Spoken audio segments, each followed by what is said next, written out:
Hello! Welcome to the Gordox Pub. I seem to be running a little early tonight, or something. Or someone's late, or something. I don't know. I'm sure Rich will be here soon. Tends to be the way of things. I think he has something up his sleeve that he's not quite telling me. So I suppose we'll see when he gets here. Yeah, that's how it's supposed to look. I forgot to put the little thing up there. Terrible human thing. Oh.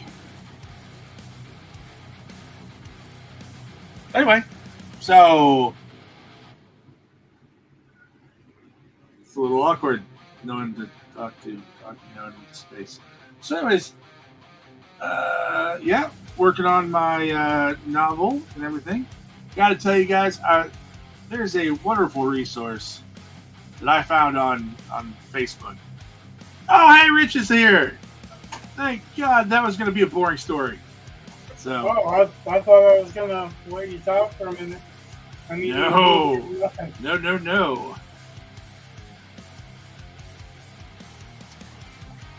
You were not going to let me talk. I told everybody last time that you were out injured. Well, I didn't specify what was going on because I didn't know if you wanted to.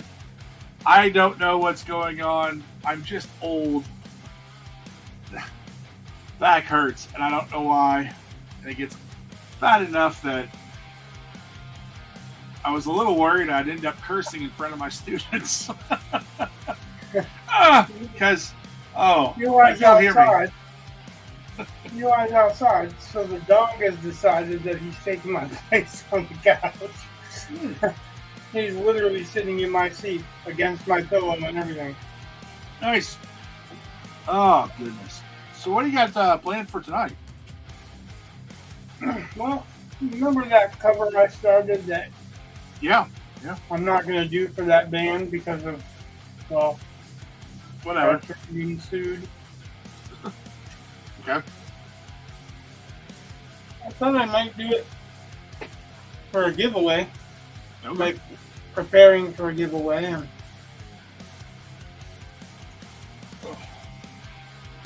I didn't really have anything planned for tonight because I didn't know what was going on.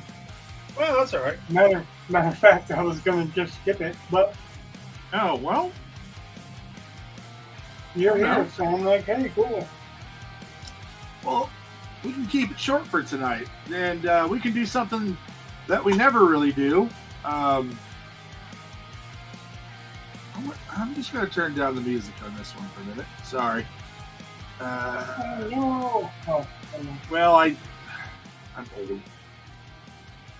I mean, anyway. So, you're that old? I don't know. I guess I am. Anyway, why don't we just start to have a chat about the direction of the story? Like, I have no. We said we were gonna try to do everything on the graphic novel online, but we've never really talked about the creation part of it. And we're at a good place where, like, I have a general direction that we've been going, but we could just hash a few things out. You know, discuss it. Oh. Uh-oh. Not hashing a few things out. What? That's when we tend to get in trouble. Oh, no. I don't know. I don't think so. Well, no. Okay, so, like, I already know after, like, where we are in the book, you know, they're looking at the crime scene, the initial crime scene. They're going to do a little bit of movement into the crawl. And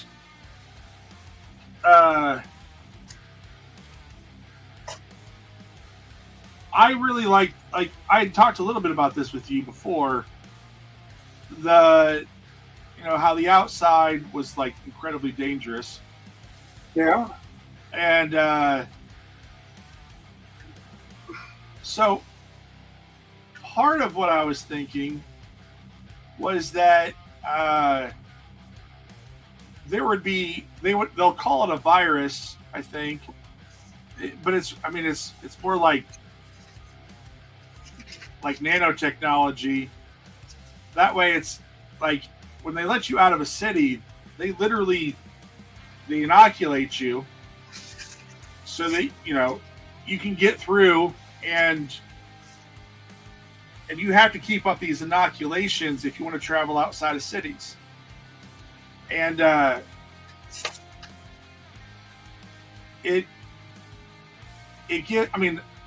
don't know how I'd use some of this, but like it was back when you wanted something with a way station, and I was trying to figure out how to make that work.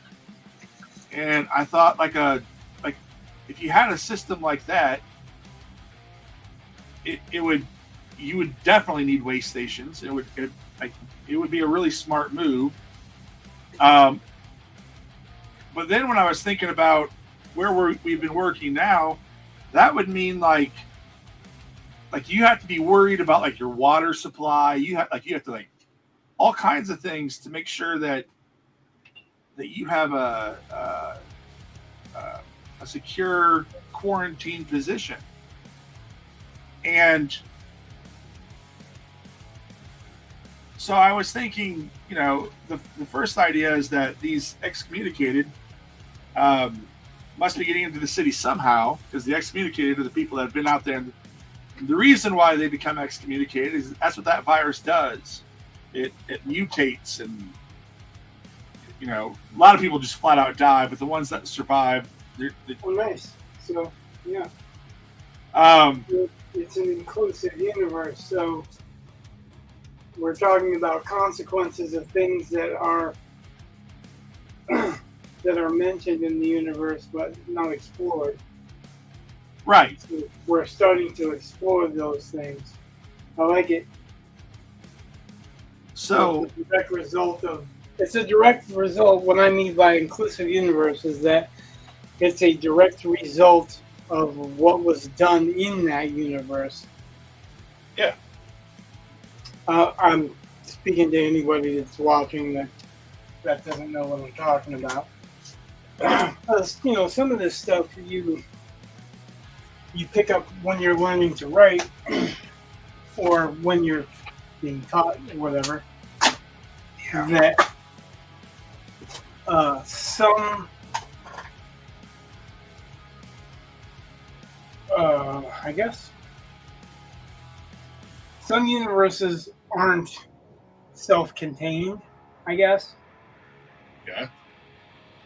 And the best science fiction fantasy stories are self-contained. And what I mean by self-contained is that all the troubles that they're dealing with are a result of things that they actually did in that universe, as opposed to they come to a universe that's different or whatever, or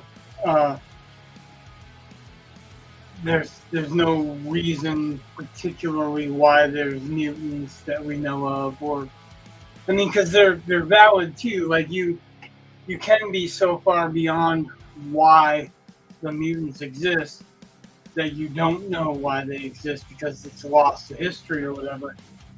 But then you can also do what you're doing and make it a deeper world by showing that there's not only a reason, but it's the fault of the people that are there anyway. Well, yeah. Hi. He stopped in to say hi. He's calling Renee because we didn't plan on streaming. So he's usually the one that does the plugging and setting everything up for the laptop. That's his job. That's what he likes to do. So I do apologize for that. I mean, again, no, it's not a big deal. We sometimes aren't communicating as well as we try. Well, I mean, I've been in pain, and then I got the meds and stuff, and the meds, especially at night when I take them, they help. Let me tell you, they help. But and I knew we were supposed to. I was planning on streaming tonight, but I also was. Oh God! Then the teacher thing, And I had more people tonight at the teach. I kid you not. I had more people show up to meet me for one class period tonight than I've had, I think, in all of my 16 years at that school corporation. Wow. Yeah. Now it's a different level. I mean, it's a different level building. And the younger you go, the more parent involvement you tend to get at these things. So it's not like, it's not completely weird, but I mean, it's just not what I mean, that was, I mean, it was so cool. I was just kind of blown away. Like, you just don't get that at the high school. So it was neat, you know, but so I, you know, but it's still, you're on for longer than I wasn't really thinking. And it was like 7:50 and I was like, oh crap. So I shuffle up the stairs as best I can and saw your message. I was like, oh crap. It's 2 hours old. Yeah. And which I was still at work at that time. So, but I normally, anyway, so it's all my fault. The late start, I blame me. I'm the one that we didn't actually start late. You were on. I was on 1 minute late, so you were already on. Well, that was a long minute. That's not late though. So I mean, yeah. 1 minute late's not that big of a deal anyway. No. So I brought this book out. Yeah. This is obviously called Eisner Miller. Yeah. It's Will Eisner and Frank Miller. Of course, this is a while ago because Will Eisner's dead and Frank Miller's looks quite older and more decrepit. Yeah. Yeah, he's been through a lot, so you know, I brought it out because it's an interview that's conducted by someone at Dark Horse, getting two very strong opinions, and Eisner and Miller are in agreement on some things and disagreement on other things. So it's really interesting to read their different opinions and why their opinions are different. And Eisner, for one, aside from having the comic book award named after him, has been around since before the industry existed. Like, he's been around since that there were comic strips in the paper, but that's it. And he's been in every aspect of it. Like, he's got 3 other books, and I have them back here. It's let me grab them real quick.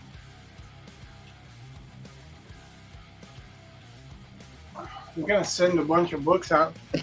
I gotta do some work to get some money to send some books out. But these are all on comic books. Yeah. This one is published posthumously because he didn't finish it, somebody else finished it. But it ends where it begins with the digital age. Okay. This takes you through the history and the whys, like why certain things are. Like I've said before, when you're talking about, you read comics and you get these bold letters. Yeah. These bold letters aren't necessarily to emphasize what they're saying. What they're for is, if you look at this page and you're only glancing at that page, like you're skimming that page, the bold tells you what's going on that page. Oh, see, I remember you saying something about that. Because in that script I submitted, the first draft, I did that. I tried to think about which words, if you just knew those words, you could pretty well guess the story. Right. And then, as on the first draft, and I wasn't confident in the that I was applying that right. So then I took that all out. Well, this is a great book to explain that to you on a level, because Eisner created his own comic book. He started the Spirit and all that separately. He worked in comics before there was comic books. Then he worked in propaganda comics for the war effort. I think then he went to war, and then when he came back from war, he had a partner. I mean, all of this stuff is in here, but expressive anatomy, right? Right. He shows you, like, this is body language. These are examples of body language. And the following books are way more into that. But this book pretty much just covers the basics of everything and why. And, why you're doing it, why he feels like you shouldn't have more than one set of exchanges per panel. It's like it's a really good book, especially for both really writers and artists. I don't want to ruin the whole book for everybody, but there's and copyright infringement or whatever. But right. he talks about pretty much every aspect that you could imagine in comics, from writing and lettering and inking and coloring and the different types of inking and coloring, to the reasons that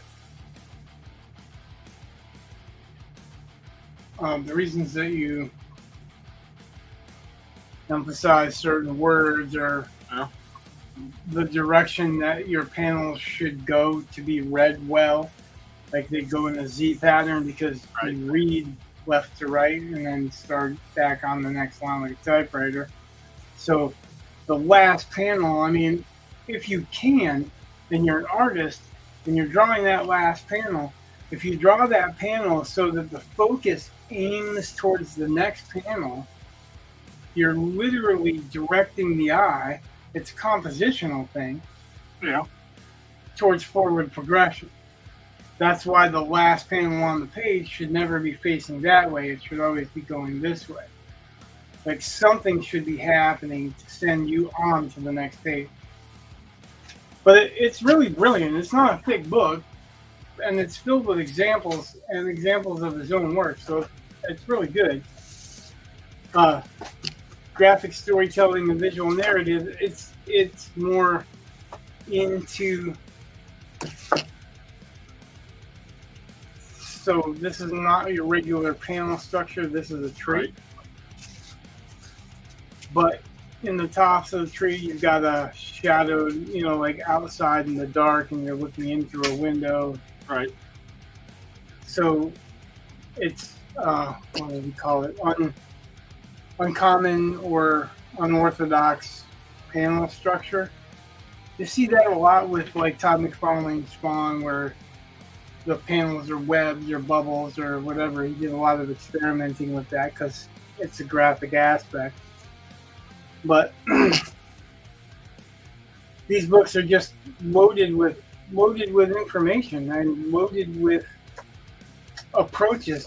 Like you may not be telling the same story, but there's nothing here that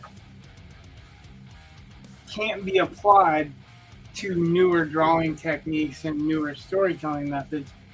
This is just what they're based on. Like, so you got your overlapping panels, so you've got, positive and negative space panels, so you can read them better because you got your darks here, lights here. it's all intentional compositions, and it's really cool when you look through them. And this one's so you got your expressive body language, and then your panel structure, and then you've got expressive facial language. You got your body language and your facial language, and he does a really good job here of expressing, there's different expressions for anger. There's different expressions for sadness.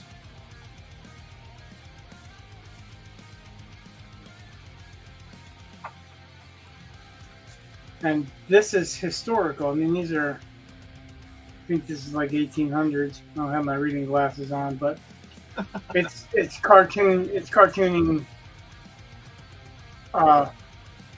when cartooning was telling the news.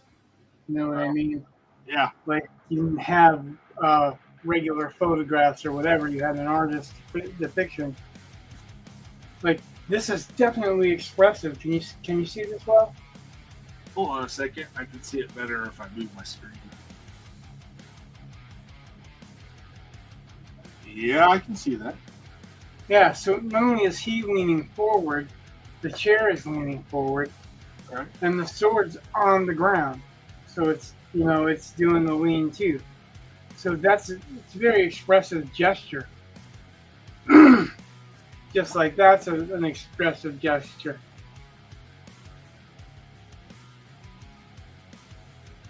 That's got interesting structures going on too, because the arm of her chair looks like it could be her tail, as if she's a cat. Right. Like I'd bet that was intentional. I don't know how much intentional it was, but I wouldn't be surprised. Yeah. Because she's really badgering him. His expression is just leave me alone. He's drooping in the chair. The arm of the chair is holding him up. It's pushed away for her. So, Yeah. But the point is that it's telling a story with the image. You Right. can see the action. You don't need the motion. You can see how they're feeling in the expressions. Well, I can't see his expression because the pub's on top of it. There you go. Yeah, this guy's expression is not happy. And look at her expression. So, this is just, one page of examples that he's tapped from. Jack Kirby. For the most part, it's his own comics that he uses to break down. I wouldn't doubt that he drew some of these for the book. But Will Eisner is brilliant. He knows every bit of the business, every bit of the reason that you're doing what you're doing to create the storytelling panels, the reasons that certain expressions work better. So he's just brilliant, period. And Frank Miller, that is what his claim to fame is. A lot of people, they knock on his artwork, but his art is not intended to be museum quality art. It's intended to tell a story. So if you look at Frank Miller's stuff, no matter how ugly or pretty the imagery is, all of it has an impactful storytelling to it. And a lot of people, especially lately, if you look at his post, I think Stroke, his post-Stroke art, where he did Wonder Woman and Superman, and everybody's really, really digging on him for not making them all prettied up and evenly structured, and not even trying to compete with the popular artists of the day, right? Right. But they paid him to do that, and he never really liked the superheroes. I mean, he did take Batman and he did a lot with Batman. He did a lot to piss people off that wrote Batman before, because he actually moved, I think, from Vermont to New York to try to do comic books, and the first thing he did was went to see Neil Adams, and Neil Adams took a red marker and just drew all over his stuff, and basically told him, fix this, fix that, do this, do that, and then eventually he did impress Neil Adams enough for Neil Adams to get him a job. But it wasn't about the quality of the art, it was about the quality of the storytelling. And I'm seeing that more and more in the fan rooms, like the server that I'm on, and other people's servers, like Jim Lee's server, and like just on other pages on Facebook, on artist pages, you're seeing it all the time about artwork quality and all this. And comics have never been about, you know, the highest quality art you could put out. I mean, sure, you want imagery that makes a name for yourself, or that people recognize your style, and it to be a likable style. But ultimately, what you should care more about is that people turn the pages to get to the end of the story. Because if they're stuck on the pages in the art and they don't remember what the hell's going on in the story, what does it matter? You've just overshadowed it.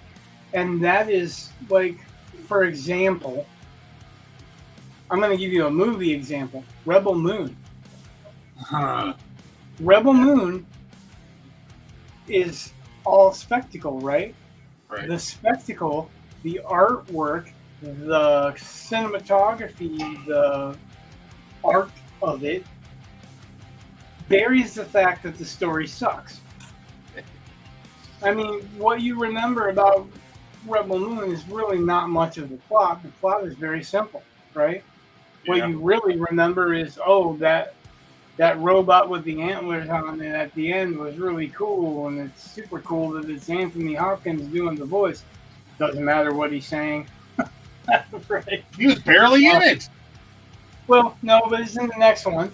So. Well, I never watched it because I was but still, yeah, I only watched so much of it. But the key is that the key comparison that I'm making is that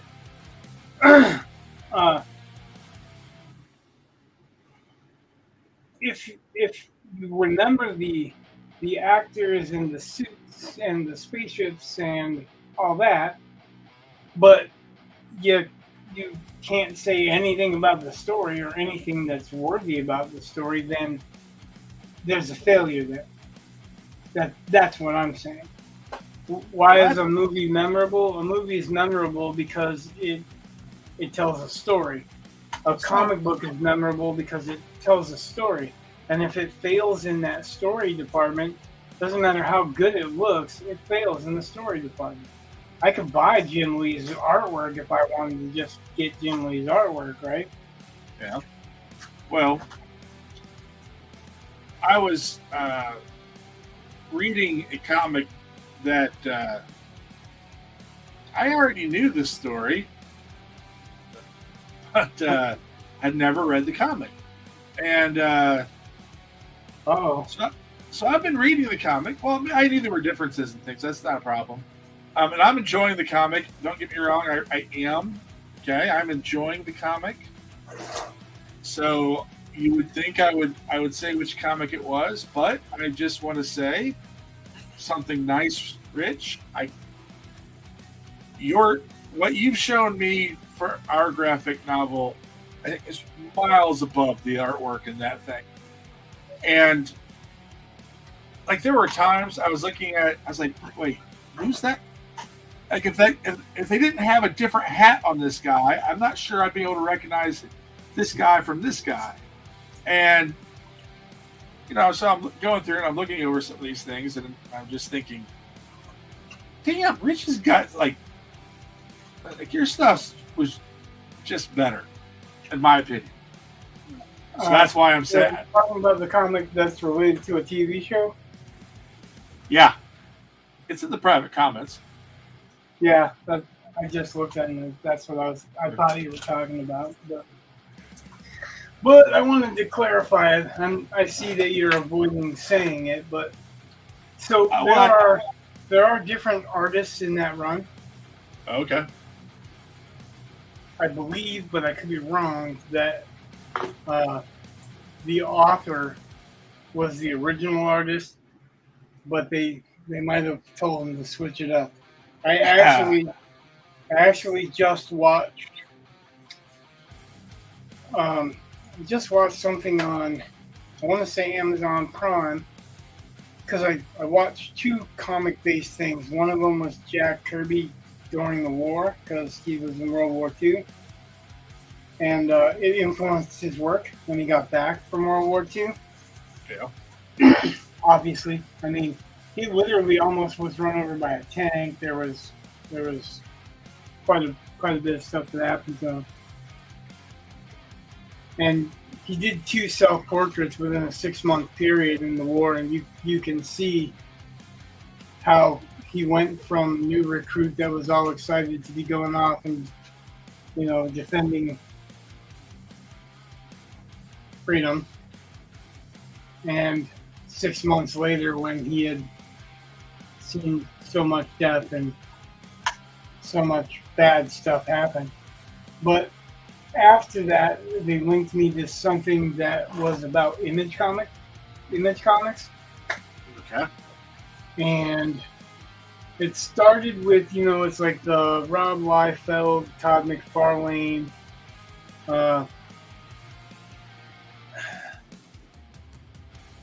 Jim Valentino. Those are the guys that really were the ground floor of saying we're going to leave. They just happened to run into Jim Lee, and Jim Lee was kind of getting sick of that stuff. But he also was really kind of a company guy, and they thought that he wasn't going to go. But so it starts off with Image Comics, and then it explains how the implosion happened in Image. Because basically, Rob Liefeld was trying to hijack artists from other studios. Oh. And it pissed Mark Silvestri off to the point where Mark Silvestri left. But he took Top Cow. He took the Image eye off of Top Cow. Because of that, he's like, can't take it anymore, not doing it anymore. And, I don't blame him, because he had some really good artists. I mean, David Finch is one. And he, Michael Turner, David Finch. Yeah, that's some quality artists, and he put time and effort into those artists, right? Right. So, I'm not saying like he just gave them assignments and then he came by and goes, just fix that or whatever. He would critique the pages, and like he would let them start drawing backgrounds for him so that they got the feel. And then he was constructive the whole time too. So he was building them to be better artists, and then here comes Rob Liefeld offering them more money and more money and more money to try to sucker them away. To the point where, I mean, if you watch the show, Mark Silvestri is like one of the guys that worked for Rob Liefeld Studios was calling, and he answered the phone. He's like, "Do you know who this is?" He went off on him. So like that's he left, and then they voted Rob Liefeld out, and then Rob Liefeld technically quit before they could finish voting him out, and then they went to Silvestri and asked to get him back, but they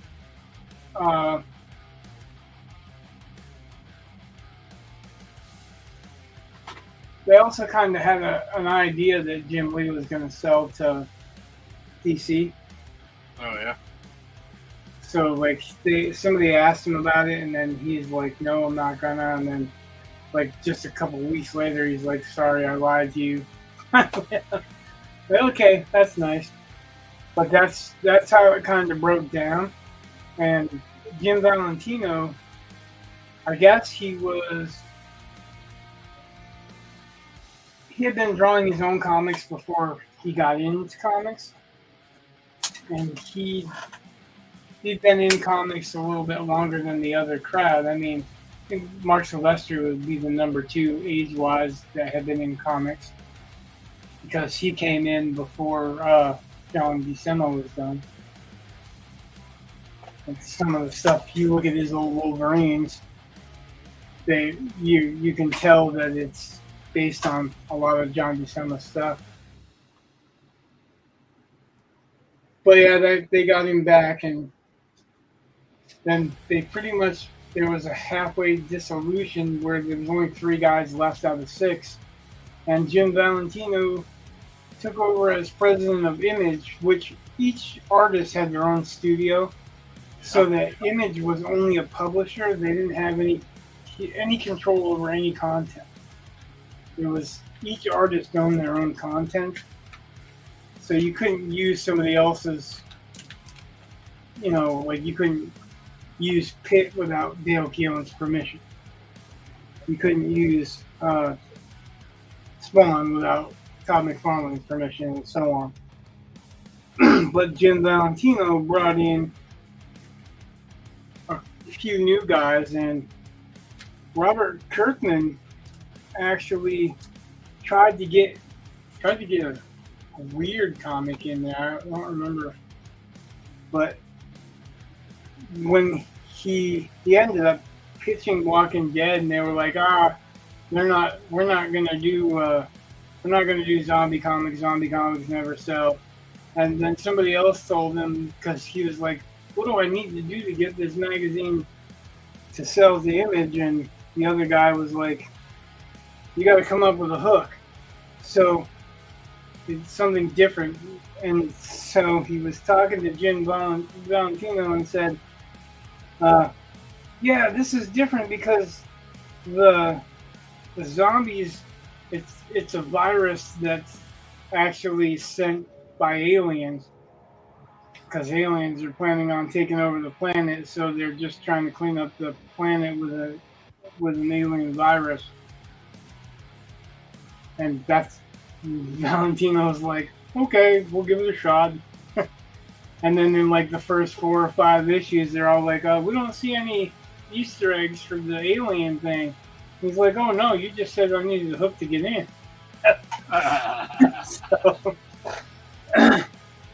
But actually, Robert Kirkman is the one that got Rob Liefeld and those guys back together.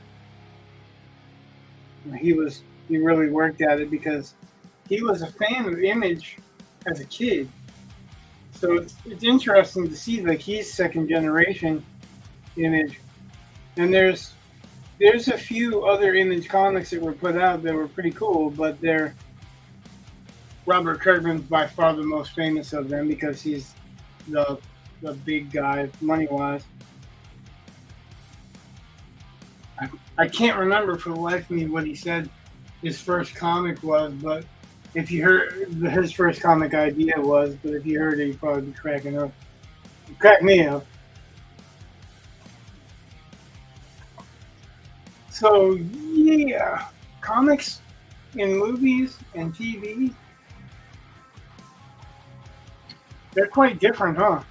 A little bit. If you read From Hell, that's Alan Moore, right? Oh yeah. Yeah, the Johnny Depp movie From Hell was based on Alan Moore's From Hell. And Alan Moore's From Hell is he's a much older protagonist. Like white hair, pot belly, wearing fall front trousers, which are what everybody knows as the button-up trousers like Mickey wears or wore. Yeah. Well, fall front trousers. Yeah. That's when they finally made trousers that you could take a piss in. I made the unbutton so you could take a week. So, did you hear about that new Batman animated series with the female Penguin? I've heard about the female Penguin. So I'll let it go at that. there was an interview, and they were talking about it, and they're like, "Yeah, we were trying to figure out how to do something on." And I said, "What if we gender swapped?" And they just flat out admitted that's all it was. They decided there weren't enough female Batman villains. What else could they do? I mean, they can't say we didn't gender swap the Penguin. Well, it's Like, just, are they going to do it like she's his daughter or granddaughter or something? well, to me, it's just that's that version of the Penguin. That universe's Penguin is a girl, and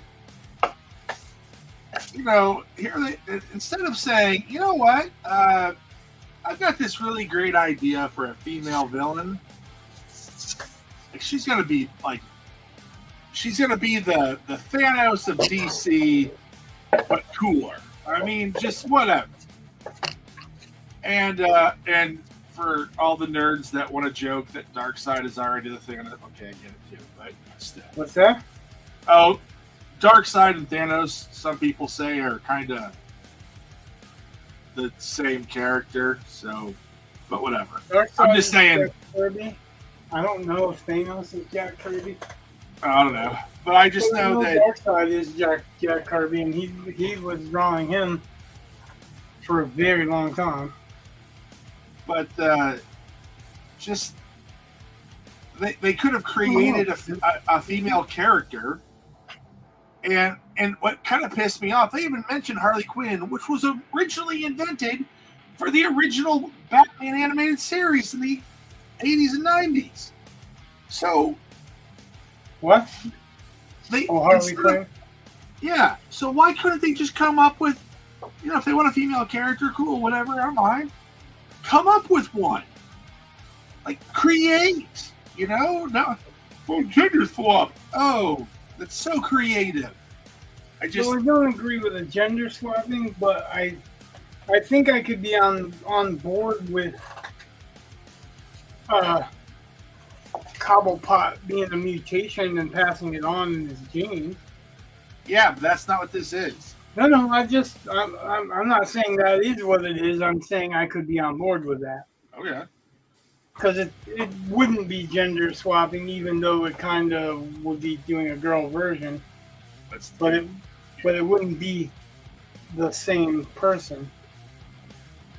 How are they going to explain it? Alternative universe, or? I don't know. I don't know. It just, like, I refused to watch the show because after I saw that, I was like, oh, screw this.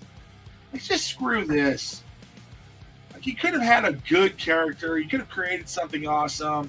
Instead, you took the lazy route, and Penguin's already interesting. Like, he's an interesting character. So, I just... It's disappointing how lazy they are.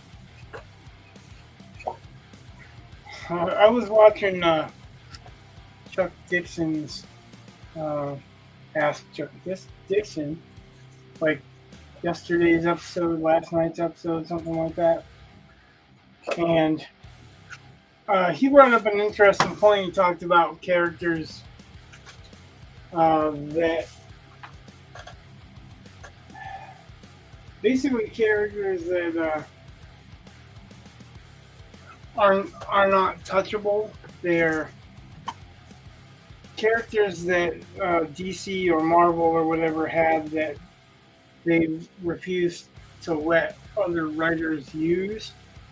Like they're saving some in case maybe Grant Morrison wants to work on them or something like that, and they wouldn't let like Chuck Dixon use the anti-Batman. And, can't remember his name now. if I can look it up. But what was interesting was he was talking about Moon Knight.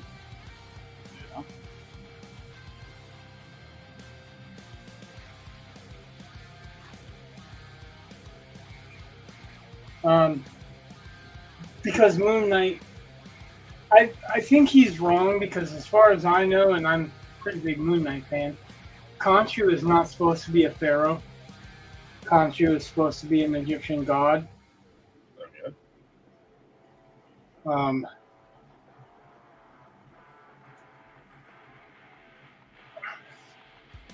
I looked it up one time, and that's what it told me. And I've got some graphic novels of old time stuff, and I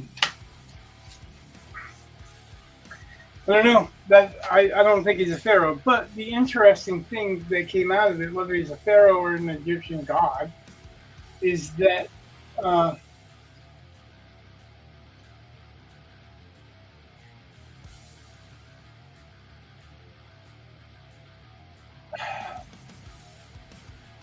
that's Jewish.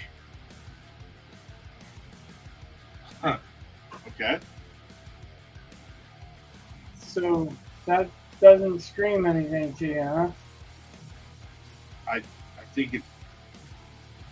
So the children of Israel who were Jewish were enslaved by the Egyptians and the pharaohs. So why would Khonshu, who's supposed to be an Egyptian god, or a pharaoh, either one, choose a Jew to be his avatar? It's a great question that doesn't even come close to being explored as far as character-wise goes. And Chuck Dixon said that he would have loved to explore it character-wise.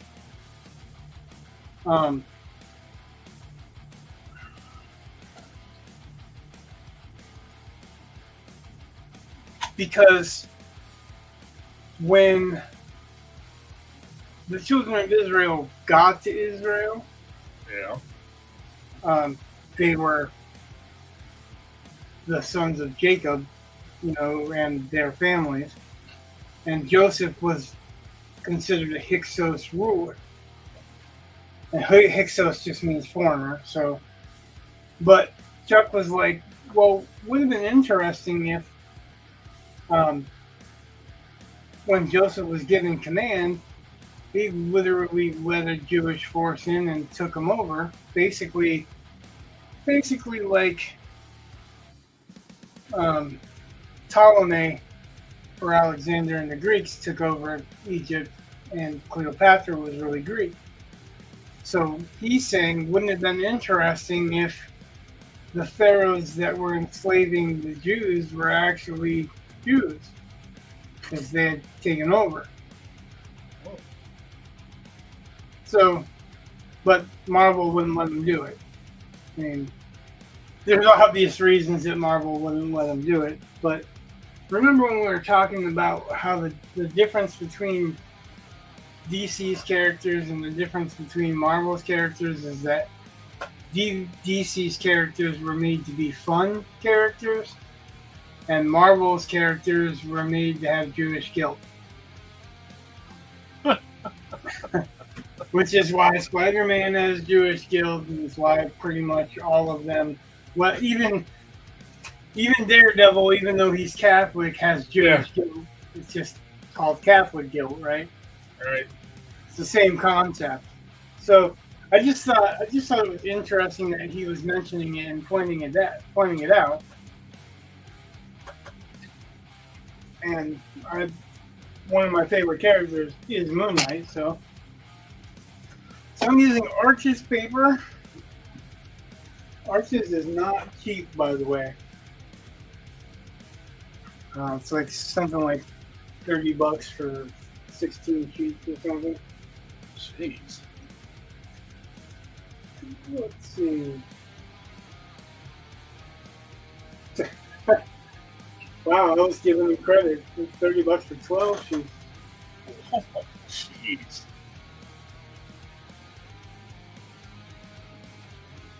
Yep.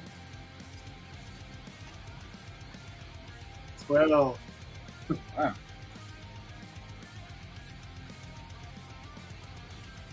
It's really good paper. That's what I painted the rhino on. And that's what most people like to paint watercolor and stuff on. So I figured if I was going to do this, I'm going to do this lower on the sheet so that even though they're never going to do it, a band title could be on the top of the sheet. Okay. And I'm going to show some people some tricks because I talked to a few people about illustrating, and I thought, this is a good place to take a break for a minute from the comic and illustrate. One of the people that I was speaking to was talking about having all these pencils. What pencils do you need? What do you use for what? And I was saying mostly I use this, which is a lead holder. This is a Staedtler and HB, regular HB lead. And this is Graph Gear 1000. The difference is plainly the size, but as a mechanical pencil, it's a 0.5, so it's really thin tip. And it's nothing to make a point. You just kind of color on the side of the page for a minute and you make a point. I use this mostly for fine erasing. And I was saying, I use this mostly because I can fashion a pretty sharp tip by using a sandpaper sharpener. And the person I was talking to didn't think that I drew my stuff with one pencil, the stuff that I showed them examples of. And I was like, no, each one is pretty much drawn with one pencil, right? Yeah. But when I'm painting, this is already drawn, and I drew this with that pencil. It's on screen, so anybody that wants to show or see it, it's there to be viewed. But when I'm painting, I take a drawing that's pre-existing because I've already done the drawing. I don't need to draw it again. And use this as not only a reference, but a stencil. So, I'm going to show the process of what the stencil is. Stencil is made out of graphite paper. And I just so happen to have a huge amount that I ordered. Well, I found it on Amazon and it was really cheap, and I had no idea that it was going to be as much as this is. I thought it was going to be in separate sheets, but I've been like unfolding and unfolding and unfolding and unfolding because look how much there is to unfold, right? Right. And this is actually a lot thicker. These are all really, really thin sheets. And that's still half. Look at how big that is, and that's not even close. This is way more than I'm going to need for one sheet. So, on this side, it's kind of just a waxy cover. On this side, it's graphite. So what I'm going to do is decide, I can fit all this, pretty much all the important stuff that's on this, I can fit in this leaf. So I'm going to cut that leaf, and then this one will be another one, and I'll have like 30 left. And so if I'm going like the full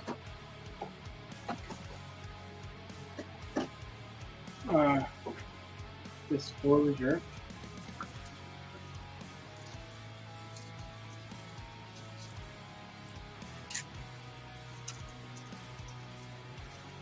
since I already drew it and I already know where the lines are, I'm just going to take it from there.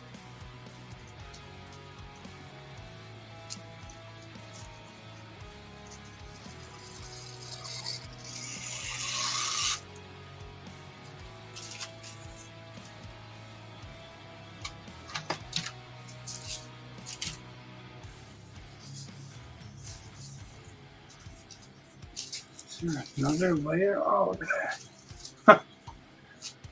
There's another even layer. I don't even have any clue. There was another layer folded up in there. So yeah, I mean, I've got plenty of this stuff.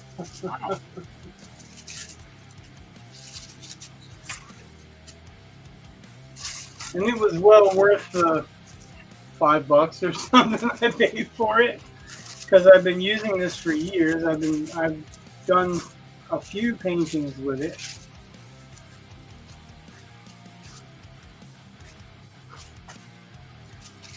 I did the Cthulhu painting layout with this.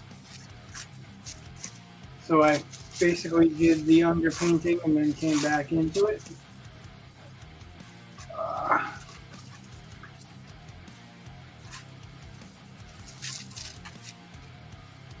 That goes the other way. There's so much stuff going on in here. So much. Wow. So I normally, before this purchase, they came in these little plastic packages that you could get at like Michael's or AC Moore or any of the regular art stores, that they're made so that you can like stencil patterns on wood that you want to paint, or patterns on wood that you want to cut out or carve or whatever. Yeah. But being a tattooist for a very, very long time, I'm pretty used to stenciling, so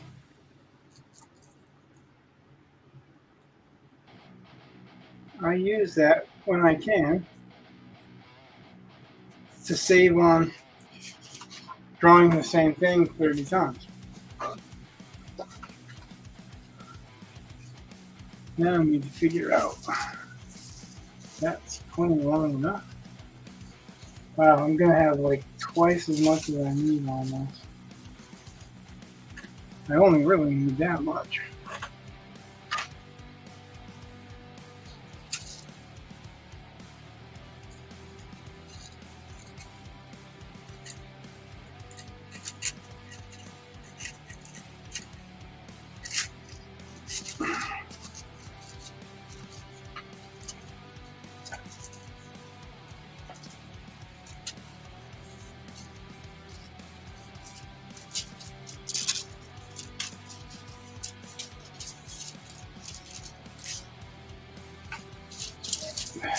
I'm going to put this away because I have a rip in it.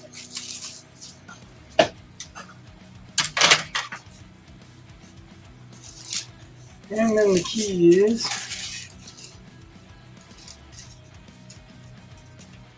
make sure the graphic side's down, or the graphite side's down. Yeah, I think that would help. Sounds like that's simple, but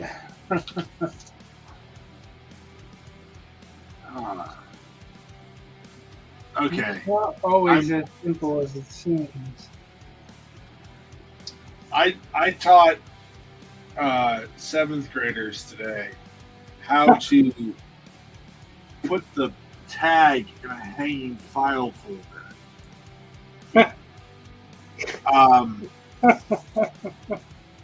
And they, like, their minds, not all of them, but there were several whose minds were kind of blown by the concept of a hanging file folder. They didn't understand how it worked, and I was like, okay, whatever. But because years ago, I saw a teacher when I was in Vegas, and she didn't hand back paper. She just had a file folder or a hanging file folder for every one of them, and she'd put them in their folders, and they could come and get them on their way in, and not disrupt, not take up half the class passing back papers. I thought that was a really good idea, so I've been using it ever since. And I mean, I've got like 125 students. Doing one hanging file folder is easy. Doing 125 takes a little while, and it's just, or I could just have the class do it. And I didn't think it was going to take this long. I mean, it took I was amazed at how long it took. I was like, oh, okay. It's kind of like that meme they have where they say every high school should have a class called Life where they teach you how to do taxes and stuff like that. Right. All right. Well, I guess these kids need to learn how a hanging file folder works. Right. Little experience for life. So what I'm doing here is trying to keep this clip, because it's a really strong clip, from ruining the Arches paper, because it's so expensive. Like making an indent on it? Yeah, I'm making a big bite out of it. Yeah. It's pretty strong clipboard. Somebody made it for me. Cool. And the sides of it are not exactly safe. There are areas that you'll pick up a splinter if you're not careful. Someone made this incredibly dangerous tool. Well, at the time I needed something that would accept 11 by 14. And I didn't have a way to get around to art stores that had humongous clipboards. Yeah. As we're in Maine, and we're not really a huge concentration of big city stuff. Yeah. We're more rural. Let's see. Now the trick is finding a pen. Oh, I know where a pen is. Talk for a minute. Tell that story you didn't want to tell. Well, it's just, I don't know if you've ever heard of the grandiloquent word of the day. It's Oh, on yeah. Facebook. Yeah, but man, today a word popped up that is just perfect. Perfect for what I'm working on. Because my character of Rorn is fulvescent.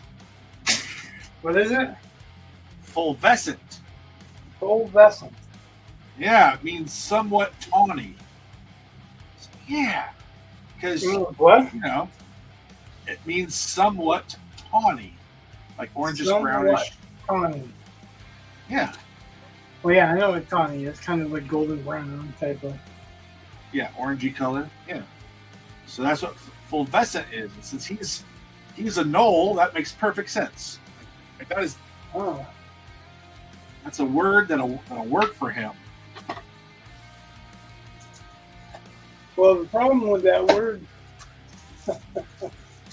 is that No one will know what it means.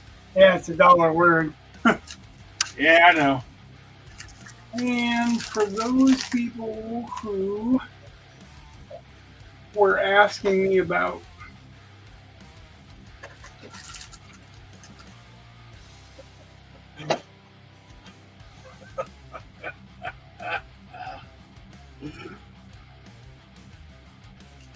I'm having a delightful conversation in my own head. Ron, I was talking to actually one of the guys that was asking questions about drawing while I was doing this stream. This Yeah. is tattoo tape. Okay. Good. That's what I thought it was. This is tattoo grip tape. Yeah. So it's basically a roll of tape that's very spongy. So why is this relevant? Because I was talking to someone about building up grips on pencils Oh. like this. Because David Finch wraps masking tape around it, but he makes a ball of, masking tape to make a grip. The reason that that's done is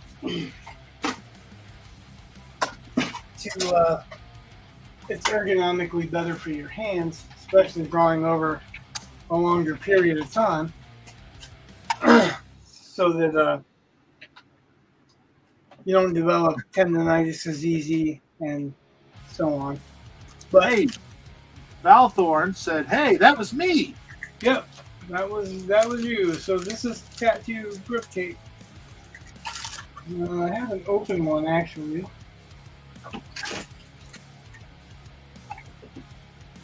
Yeah, the size of the grips that I use for tattoos. If they made them for pencils, like, people would lose their shit. So the size of the grips that I hold on to while I'm tattooing.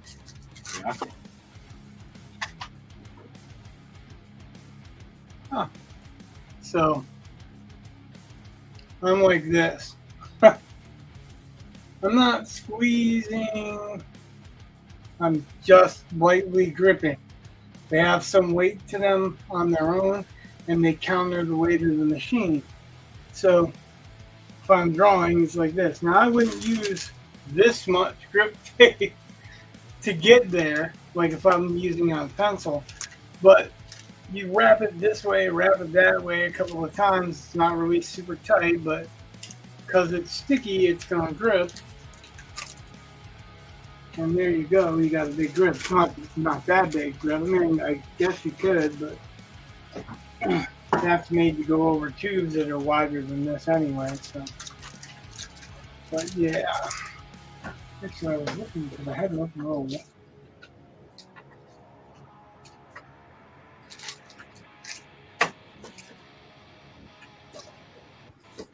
Ah, there it is.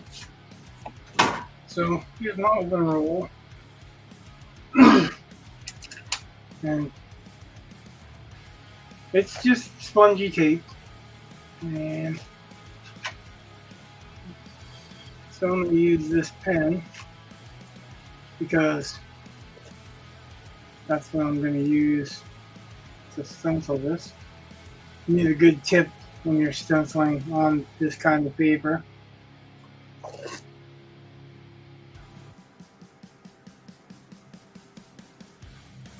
Doesn't need to be super tight. It can be super tight if you want to, but doesn't need to be. What you're just doing is you're thickening that grip so that you're not having to hold as tight.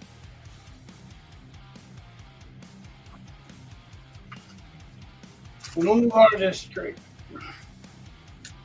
And, Dave Finch uses the masking tape, but he basically does the same thing. It doesn't have to be super tight. It's just a wider grip. This I like because it's flexible and you can grip it, and it's flexible. It's not hard. You're not fighting it, or the whole purpose is trying to create a grip that you're not having to squeeze hard as you're pushing down as well. Hey, Valthorn said, "That's what I have, only in EDU. It's good for a better grip surface, but the added size felt weird as hell. I attribute that to spending so much time with a paintbrush for mini painting." Well, yeah, I mean, mini painting is definitely a different skill set, and you're not working with something this size. You're working with something, well, if you're painting minis, he's talking about mini statuettes or mini figures. They're usually pretty small, so you're getting right in there. These, you can use broader strokes, especially when you're penciling and you're creating something. The reason that I ultimately like this pencil is because it doesn't have an eraser. And that's probably the craziest sounding excuse, but because it doesn't have an eraser, it forces me to do what we call draw through. So like if I want to draw a circle and then draw something else, and I'm gonna draw an arm in front of a chest, I rough the chest out with the pencil, and then I rough that arm out right over top of it. I'm not worried about erasing because I'm not pushing really hard. And as I rub my hand over it, my hand actually blends out the lighter strokes of the pencil. So, stage 1.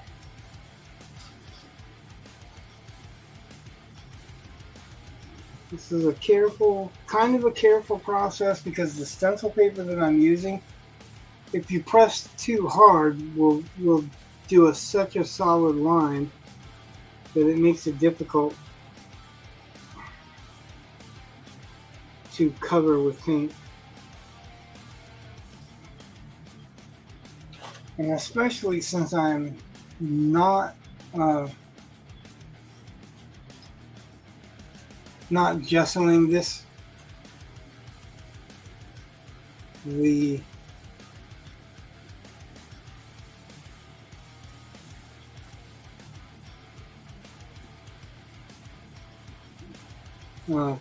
paint will leave the darker lines. And that's okay if you want that effect. I don't know if I want that effect.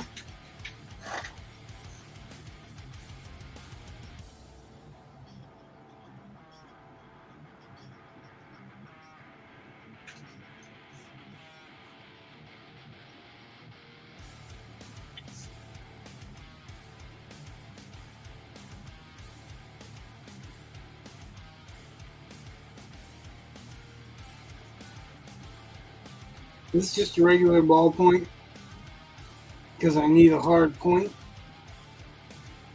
to press the stencil paper, which is just graphite paper, to press a line from it. It doesn't really matter what it is. The reason that I like to use a ballpoint pen is because when I'm drawing over this I should be using a copy, but I'm not. I'm using the original.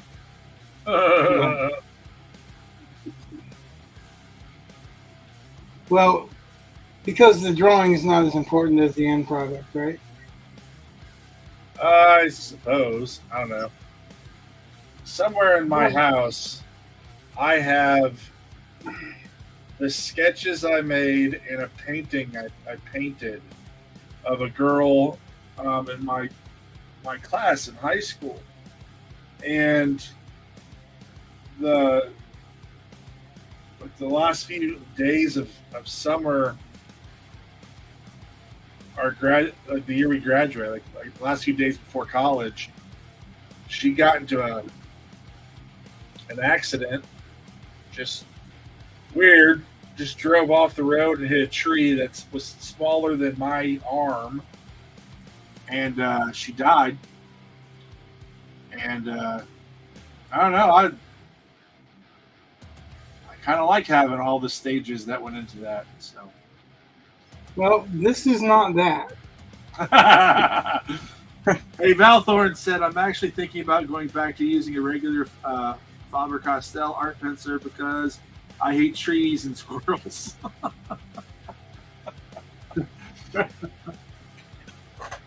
Well, I guess if you're a tree assassin, the arbor assassin. Oh my gosh.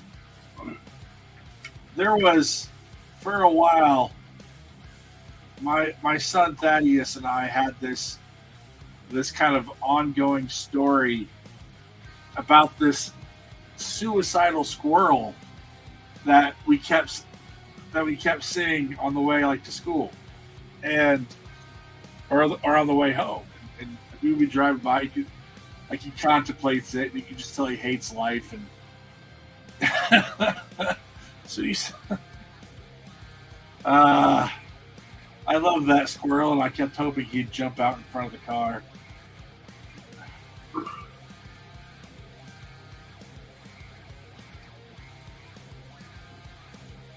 somebody I on Facebook had shown.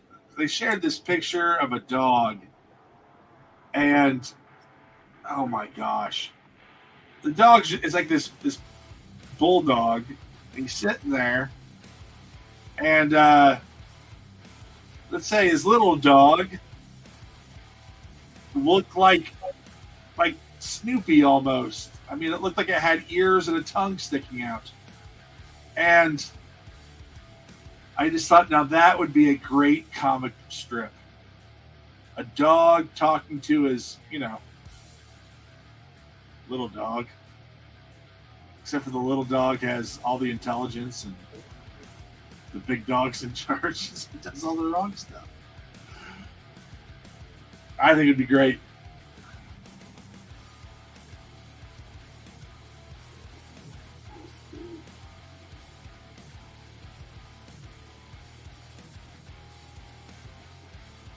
This is what you get when I get to take muscle relaxants and pain pills. So, and for those that wonder, it's not recreational. I promise. I was injured. Did you hear about the Afghan Barbie? No.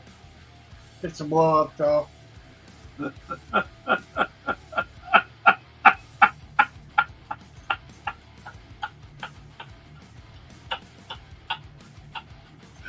That's terrible. That is terrible. Valthorn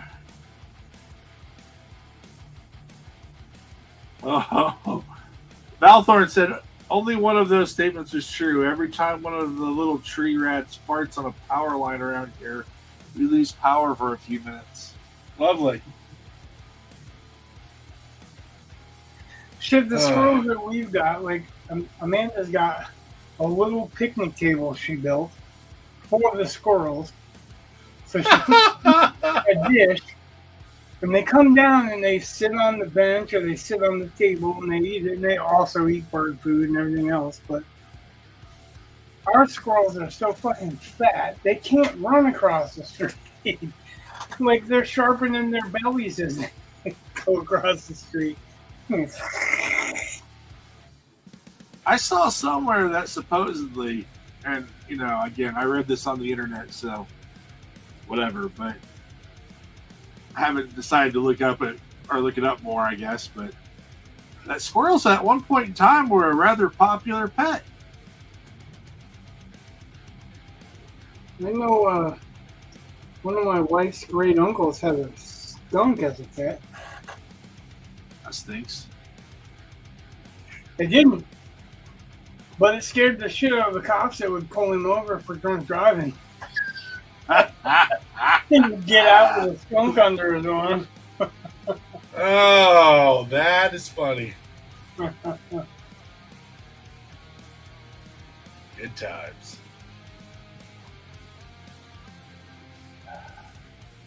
Huh.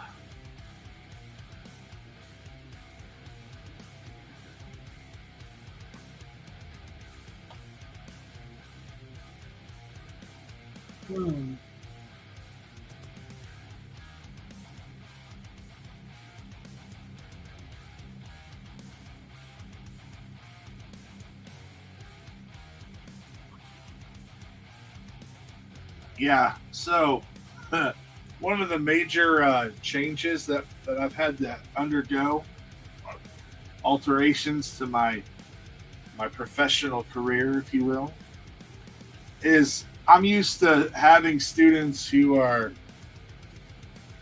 roughly my size. Occasionally, they're taller.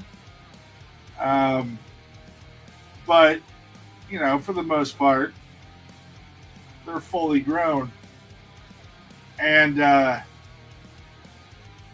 so, I'm teaching 7th graders now. They're a little short. And I didn't even think about it, but I have this tall cart in my classroom. Pretty nice and level, so I was like, okay. And I was teaching the plot diagram using a game of Jenga. And, I had no concern whatsoever. My first class comes in, and I set it up, and I'm doing my lesson, and this kid comes up, and I realize his eyes are about the exact height of the bottom of the tower. And, he's going to have, and it's already wobbly at this point, he's going to have to put it up on top of that. And I was like, oh, maybe I should have put this on a desk instead of this cart. It's kind of things I would never have thought about. Just, they can't reach things. It's kind of funny. So the character that I was thinking of, that's the anti-Batman. Yeah. That nobody can use for the comics, and nobody can use, period. It's called the Rat. The Rat? Wrath. Oh, Wrath. Like WRATH. Yeah. Wrath. Okay. That's the anti-Batman? Yep. He's trying to Batman with a gun. Oh.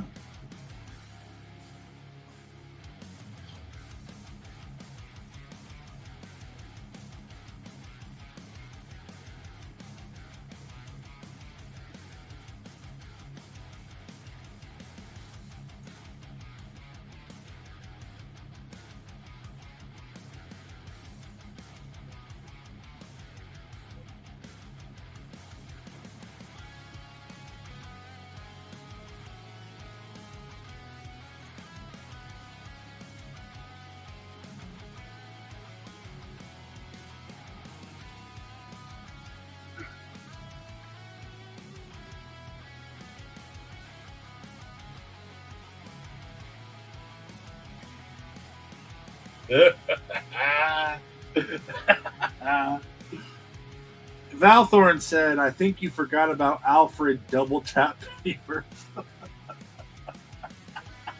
What? Valthorn said, I think you forgot about Alfred Double Tap Pennyworth. That's hilarious.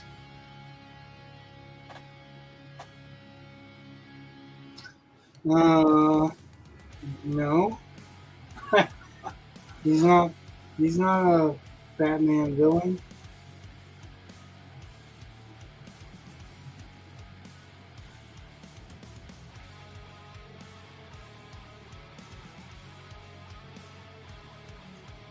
And every writer that writes Batman can use Alfred.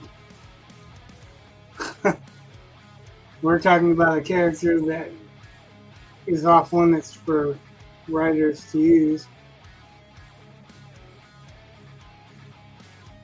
I wonder what makes Wrath so special, as I've never heard of this character until just now. I don't know either. What I do know is that Chuck Dixon said that he tried to use that character because he wanted to use a lesser-known villain, and they outright denied him. They were vehement about not allowing him to use that character, not allowing anyone to use that character. It's weird. It is weird to own a property and not use it or utilize it, No.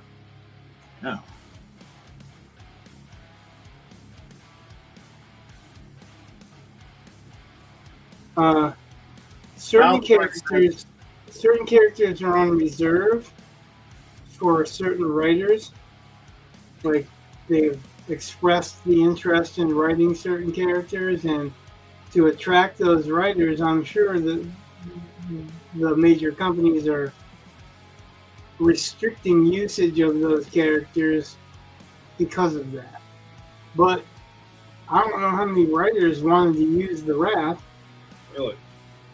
It seems pretty much like the Punisher of Batman, but only a bad guy.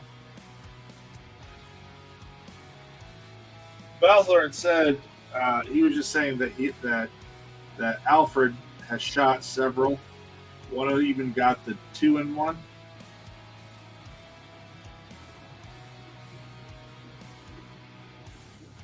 I don't know. I don't know. Yeah, the subject really wasn't purely Batman. It was characters that are off limits,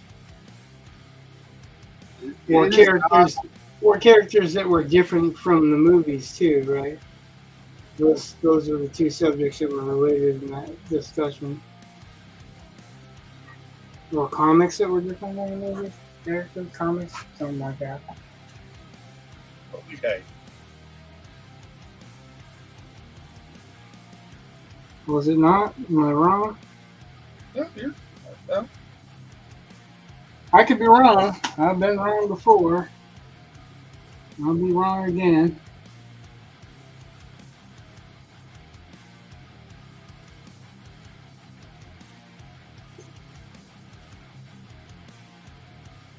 But fortunately, there's no wronger. It's just wrong or not.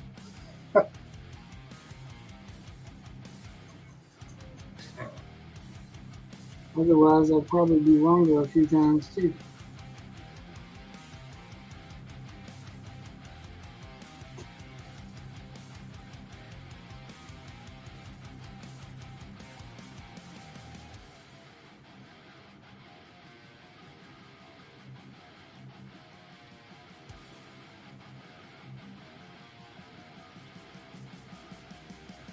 So, Balfour has read Larry Correa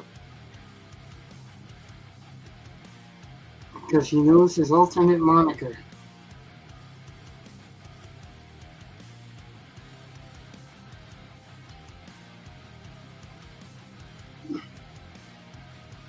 Balthorn says the 2-in-1 combo is the 2 to the chest and 1 to the head. So it was actually more 2 to chest, face gets the rest.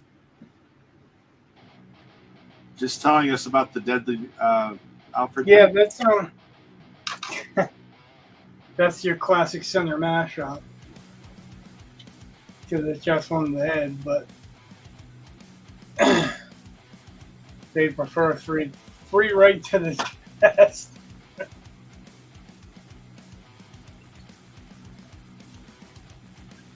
I don't know, man. I always find it fun when I'm playing Call of Duty with the boys. Just watch.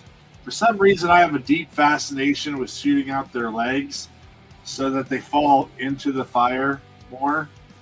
And I find it oddly satisfying. Like, it would be terrible in real life, don't get me wrong. But watching it in a video game, it's just kind of fun to watch these people that you don't really consider people to suffer. Oh, you don't really consider your kids people? I consider I don't. No. I don't ever play against them. We always play on the same. So I'm killing the robots. So. Sorry, I couldn't resist. These that's people fine. You don't consider people. Yeah, my sons. My voice never understood it, but I was like, yeah, I don't want to play a game where I pretend to hunt you down and kill you. It never sat right with me. Like, I can understand why they would want to do it necessarily. Like, I can see the appeal, I suppose, but yeah. You mean the hunting down and killing dad? Yeah. Just that basic, rebellion type thing. Yeah, especially when you're denied them something. Yeah. But, I mean, I just never.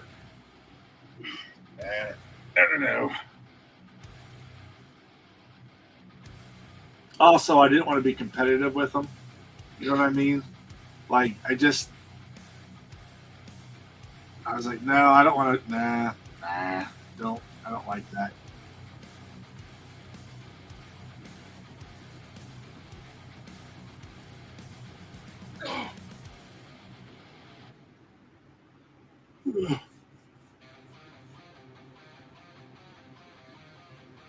You see Band of Brothers? The HBO show. Miniseries, yeah. I've seen parts of it. But when it came out, I definitely wasn't watching HBO. So I know what it is. I just never really. There's a scene where, well, what it is actually true stories based on the 101st Airborne. Right. And several of the veterans from there were alive after the filming, and they interviewed them. So they had interviews. If you buy the box set, they have interviews at the end. It's a really good show. It's kind of like episodes of Saving Private Ryan. Like it's got a lot of realism and a lot of concern and a lot of antagonistic stuff going on. And it's about the first paratroopers, really, from America. But the commander, I think he was captain or promoted to captain early on. Maybe at the end, I don't know, maybe. It's either captain or major. I'm not really sure. But he tells one of his officers underneath of him to never gamble with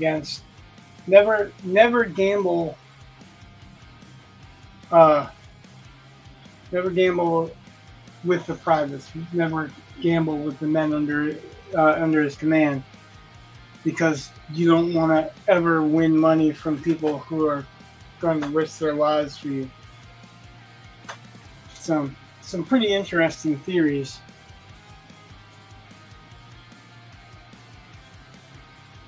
Dick Winters.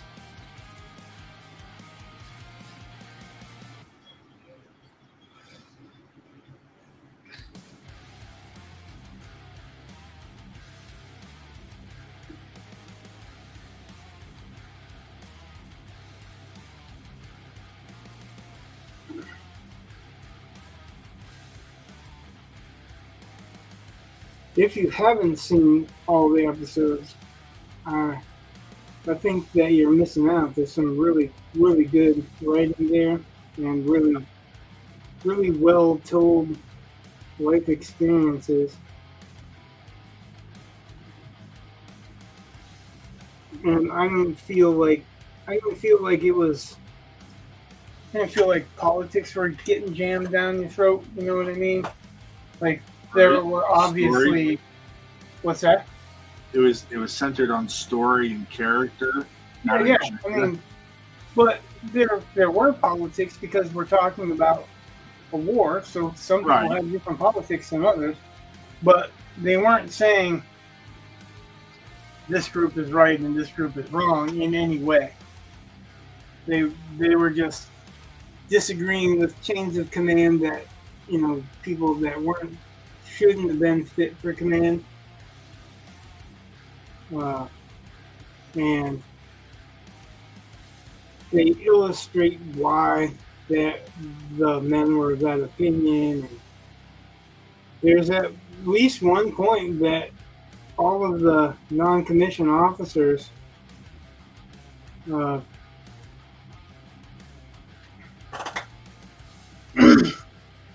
mutinied.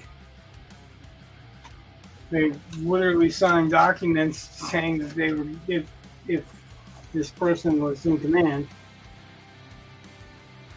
they would rather be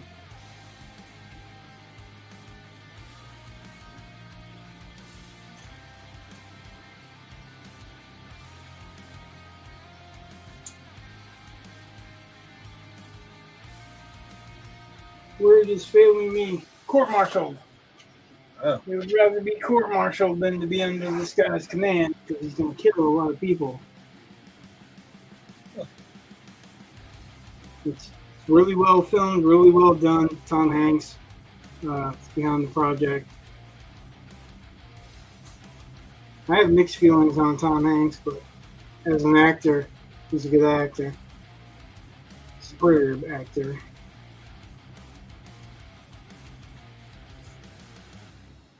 And as long as he keeps politics out of it, we're good.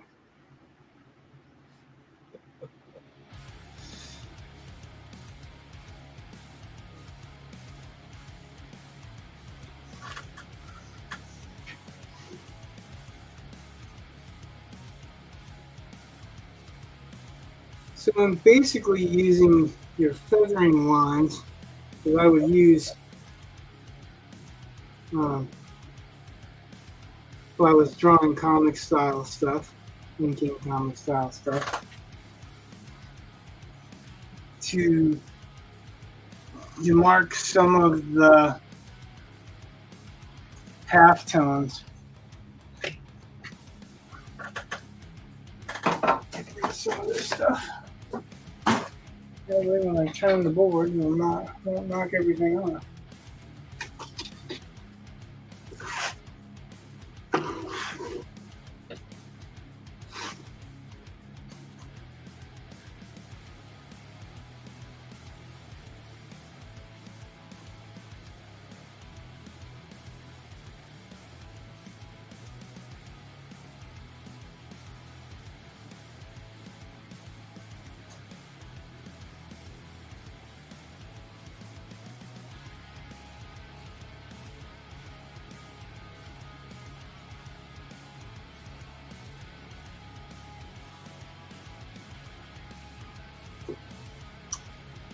If anyone didn't catch it, I'm making some changes that I think need to be made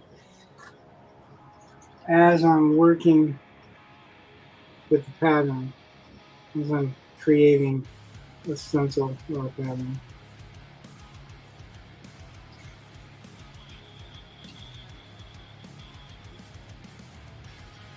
And this stuff gets a little X. I don't want to do too much with the Xing because it'll show through.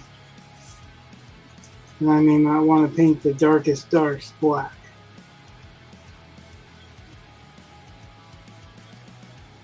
In fact, chances are, if I'm painting it, I don't want to. I'll use a dark brown.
Well, it got very quiet. Sorry, man. It's been a day. I'm sitting there just. Oh.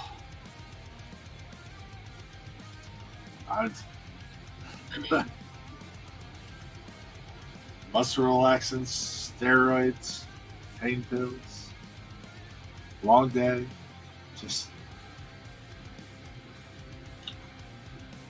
I sound like a druggie. Oh. But every once in a while, you'll notice I'll sit there and look like I have Tourette's because I'll just like, because, it hurts. The worst part is I have no idea what I did. Doctor said it's probably one of those things where I probably overextended something one day, then the next day did something that exacerbated whatever that was. And so it's like two things or whatever. I'm like, I didn't fall, I didn't get hit. I think the heaviest thing I lifted recently was a mini fridge. Maybe a box of paper, but Ooh, this box of paper will get you every time. Well, they're not exactly light. I mean,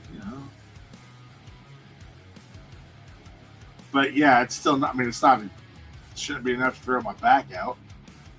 Yeah, backs are really fucked up anyway. I know.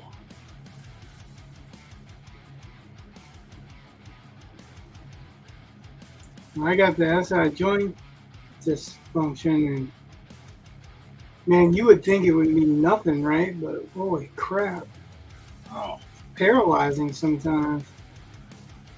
that was. I mean, the back pain had been going on for a few days, and I was taking copious amounts of ibuprofen, and it got to the point where I went to go use the bathroom and my back seized, and I thought I was going to shit myself. And I was like, okay, that can't happen. So I'm seeing the doctor. Yeah, right. That is not like that was close enough. I get the message. I hear you. I will go see the doctor.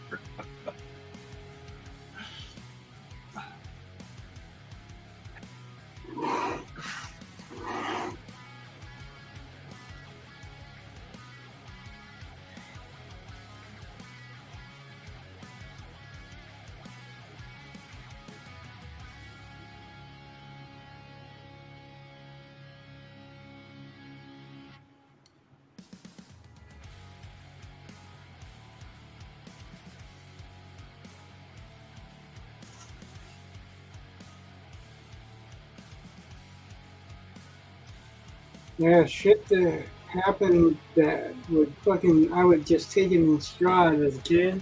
Yeah. Fucking puts me on the floor nowadays. Don't get me wrong, I'm not the type to give up very easy, but Yeah. I suddenly understand what all those people were bitching and moaning about creaking about.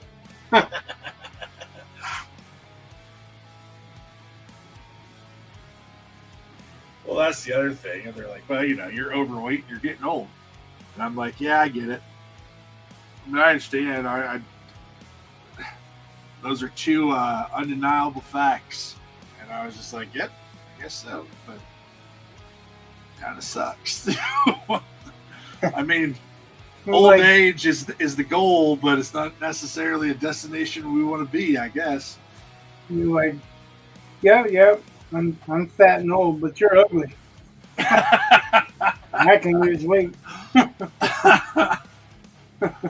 No, the docs were nice. I mean, because I know some of the stuff, like I didn't sit down in the exam room, and they came in, and she's like, "Oh, you're not sitting," and I know that's something they look for, And so I was like, I could sit down.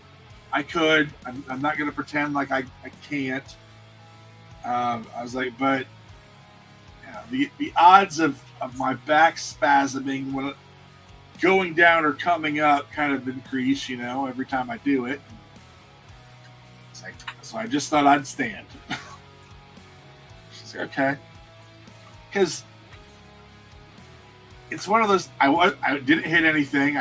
Nothing hit me. I didn't fall or anything.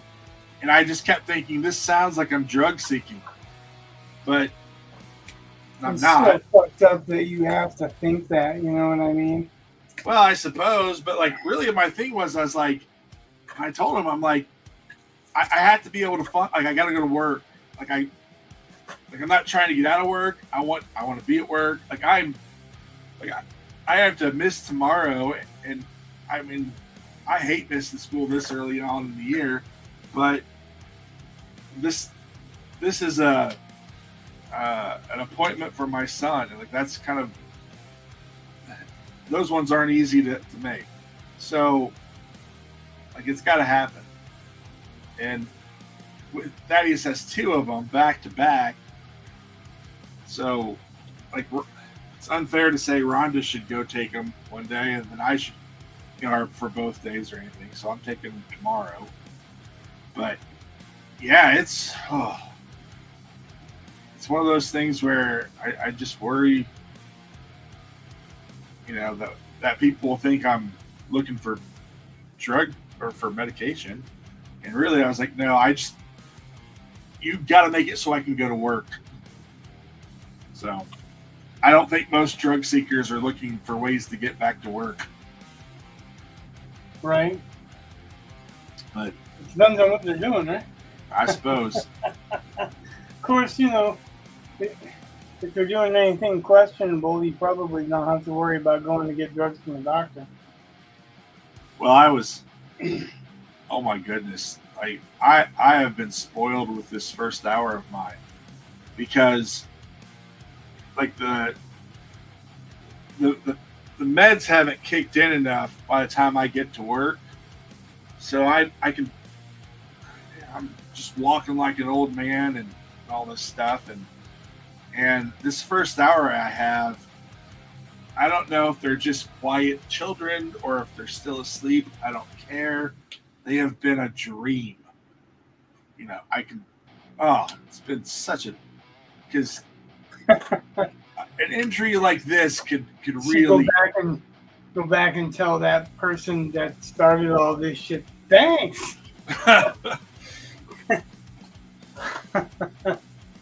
Can you guys see this? Well, it's visible. I'm not saying it's great detail. It's not meant to be dark. It's meant to be a guy. Right. I remember when I started saying this, and I just want to know if you can see the result, because I didn't push hard. Yeah. And that's what I was saying, is that if you push hard, there's some dark lines right through here. Yeah. And right here. That's darker than I was looking for, because if you push too hard, they get so dark that it's really hard to make a disappear of paint. But they're all there light for guides for me, and I just want to see if you can see. Like, I can focus in closer. Well, here, let me get my big fat noggin out of the way. Well, no, I don't think that's so much it. But it's a big fat noggin. So I mean, you can see where I've marked out where it's going to be darker. It's not quite subsurface scattering in the fingers, but I do want to do some hot and cold with it. Cool. Because I like hot and cold, and people tend to like to see hot and cold, so we'll work with it. Cool. So the guy is laid out. The marks for where it's darker and the midtones are laid out. I didn't, like, if you can see, let's see if I can fit them both on camera this close. Nope. This is black. I left it blank here, but I know that it's surrounded by the midtones, so it's black in there. If I was doing a comic, I would put some X's to know that that's where to spot the blacks. But I'm also not working with another artist that I have to communicate with. I'm just working with me. Well, I mean, that people don't realize how big of a deal that is. Okay. When you're working with somebody that you have to communicate with, if you've ever gotten into a fight online because somebody read what they wanted to read and not what you actually wrote, or put inflections in what you wrote that you didn't intend, then you know communication is not as easy as it sounds sometimes. So, all right.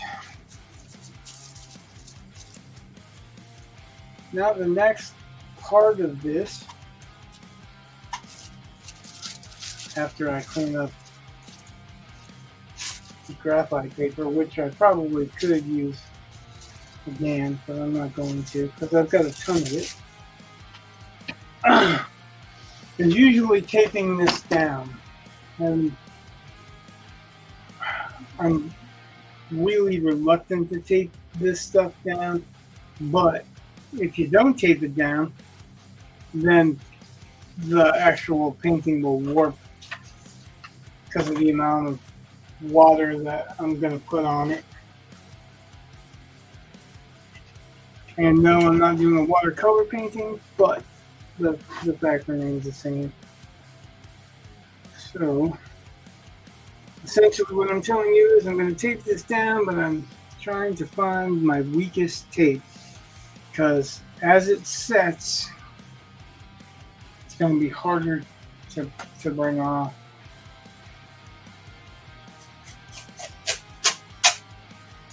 I guess my weakest tape is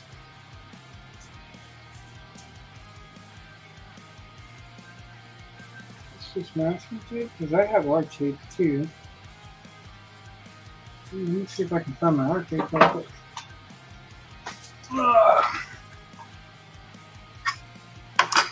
Eli has a tendency to take off the tape roll so that he can take pictures to the wall.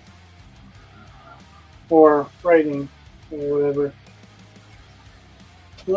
Take over with the Grand quote again, whatever, word of the day.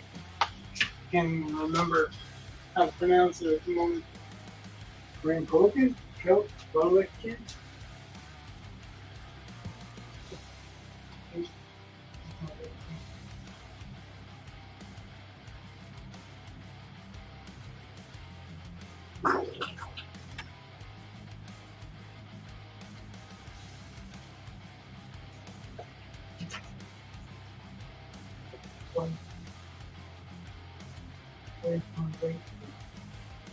You want me to say something? What? You said something, didn't you? Yeah, I said talk to him for a few minutes. I'm trying to find my white tape. Yeah, okay. Because Eli keeps taking off with it, and sometimes he remembers where he puts it, sometimes he doesn't. So for me to complete this, I need to use my white artist tape because it's weaker and it won't rip the surface to shreds when I peel it off. Yeah. Fun times were had by all. Well, okay. Yeah. Things to discuss.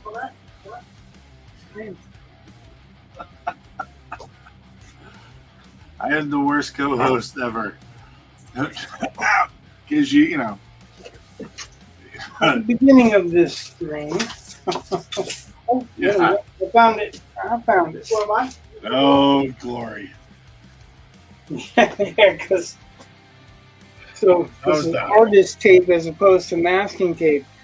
Regular masking tape will literally rip the surface up, and I actually when I taped the other stuff down, I thought it was my white tape, but it wasn't my white tape. It was regular masking tape. So when I peeled it up, I got a little bit of rough edge. Good thing it was. Are you there?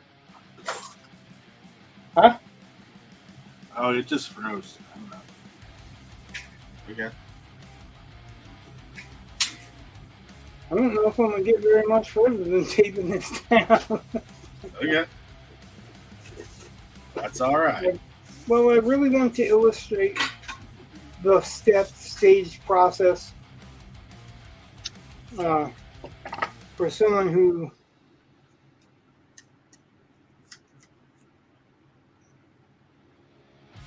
is at the beginning of their experimentation with this, right?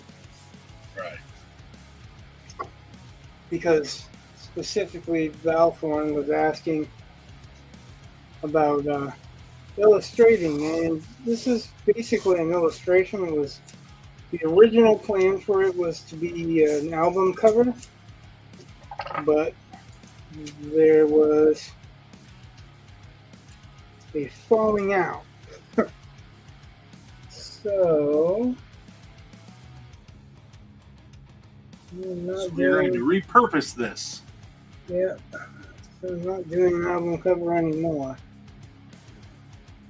I probably should have taken better measurements before I laid this down.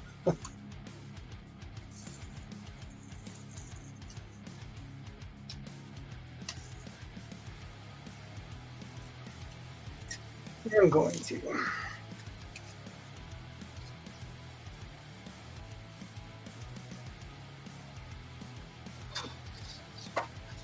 Because everyone knows how much I love rulers. Oh, I just fucking damaged the paper. Yep, I guess it would. Whew! That was pretty close because another corner can really rip that thing open. Oh my gosh. So this morning, I went and asked a coworker for something, and she's like, yeah, and then she asked me if I could help her move this cart because she needed these 3 digits from the back of the cart. So I said sure, and her wheels were locked, and I don't know what it was going on with them, but so they weren't really moving. I was like, I'll just moose it, and it caught the corner of her bulletin board and tore like a jagged edge over like 6 inches. And I was like, oh God, I'm so sorry. Because, I mean, she had just put that stuff up like a week ago. And I just so tore it. Oh, in a china shop, huh? Yeah. I just felt a tad bit guilty. Oh. Well, you know, you're a Marvel superhero.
Seems to be a pretty guess so. What I'm doing is pretty much 1/2 inch border.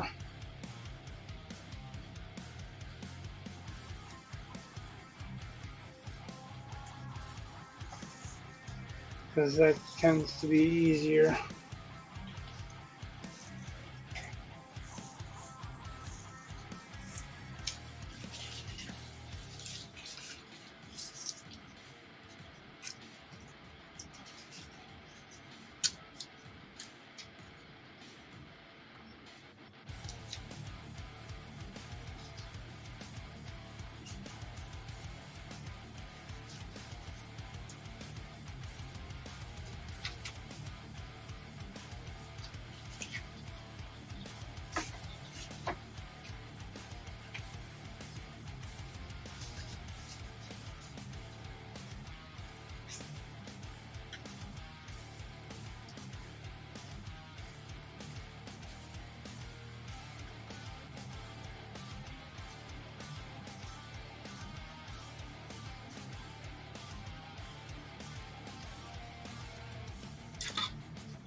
Pretty good.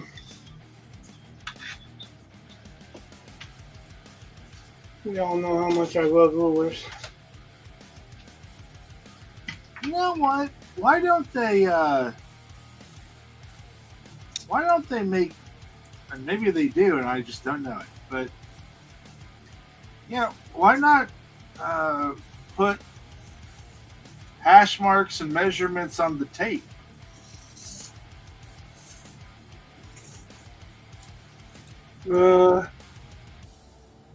I mean, you can literally do it so that. Short answer, I don't know. Long answer, that doesn't necessarily apply every time. Well, I get that. Like, you don't necessarily need it all the time, but No, I having it mean, there. like, so what good is a measurement on a tape unless it goes this way and this way? And I kind of think you could probably do that. Yeah, I don't. Well, you probably could do that. I mean, but I don't know how useful it would be in actual practice. It could be, but Well, if you think about like if you have lines that go the length of it for like at normal average, like 1/2 inch, whatever, for like borders, so you can quickly size your border would work. invent it. You could have like a grid, like if you, it would also help make it easier to grid. Invent it, dude. You make money. I'll have to think about that one. You already said it online, so now you have to rush to get that shit done on somebody else is done. Ah, come on.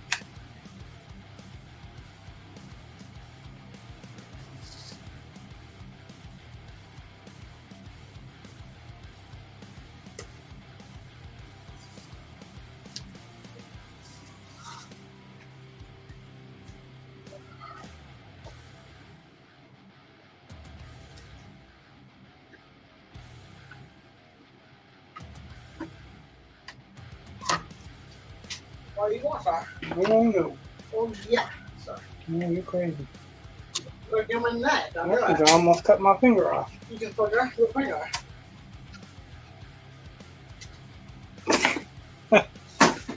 And what does he say? You cut your finger? Which finger? Which The one finger? that's bleeding, Eli. The one that's bleeding.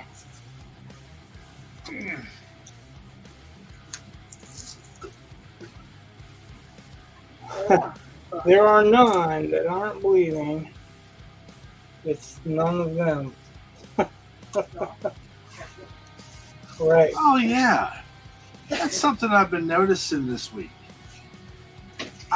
Okay, so like, if I remember correctly, back in the early 2000s, Yeah. I think it was Nelly came out with the Band-Aid on his cheek. And then it was a thing for a while. And then it went away because it was stupid. But now I'm seeing these girls running around with Band-Aids on their face. And I'm just like, what? We're doing this again? But they're not even like back in the early 2000s or whatever. It was, it would be like a bright color or something. They're all wearing these Band-Aids that are like skin tone. I'm an old man and I don't get it. They cut themselves shaving. Yeah, all those teen girls. Yes. Don't That's assume right. they're gender. I'm a bad person. I should not have done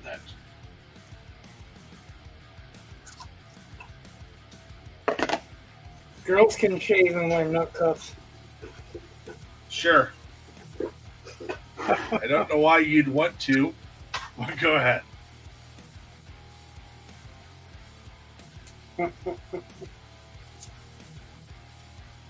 I think it's funny. Like I've heard my sons lament before about not being able to grow a beard or something, and I'm just like, the fact that you can go for days on end without shaving, and it still looks like you've basically shaved.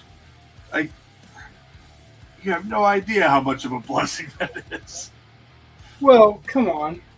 You wanted to grow a beard before you did, right? Well, All that's guys- true. All guys like a rite of passage almost. They, want to grow a beard. I know. But then you gotta take care of that beard. Right. Be careful what you wish for thing. Yeah. So did you watch the interview between with Trump and Musk? Nope. I did. Yeah. I thought it was very interesting, actually, because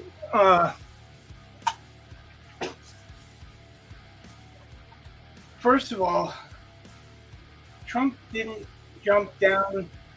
Of course, the assassination attempt was brought up. Yeah. And instead of him bearing down on the failures of the Secret Service, Yeah. he graciously thanked them and made a big deal over their reaction times. And even Elon's like, they should have noticed it earlier. There were all kinds of people, and he's like the cop that saw him, that he pointed the gun at him. Yeah. He was literally climbing the roof with his hands. He put his hands on the edge of the roof and pulled himself up like a pull-up. And when he got his head over there, the kid swung a gun at him. So he dropped down because he couldn't draw his gun and hold himself in that position. Right. And when he did, he fucked up his ankle, but he called it in. And apparently the kid, within like seconds, ran to his gun and started shooting.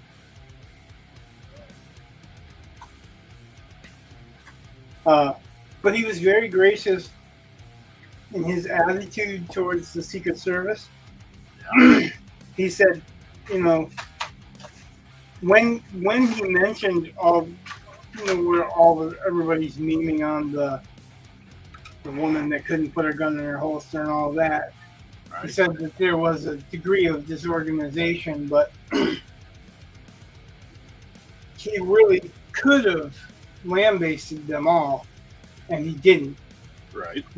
He was really very gracious about talking about it, and everything he said. The doctors, he was checking on the people that got injured before he was even off the stage. He was wondering, because people were behind him, and he knew that the sides of that crowd, there was chances were that if he felt bullets wasn't over his head, other people were going to be hurt. Um, but almost at the end, Elon was talking to him about something that was related to what.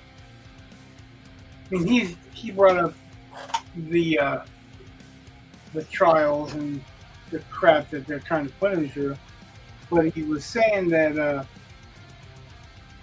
and I quoted it on Facebook because I didn't see anybody else quote it, and he's like, "This is so much more important than my life."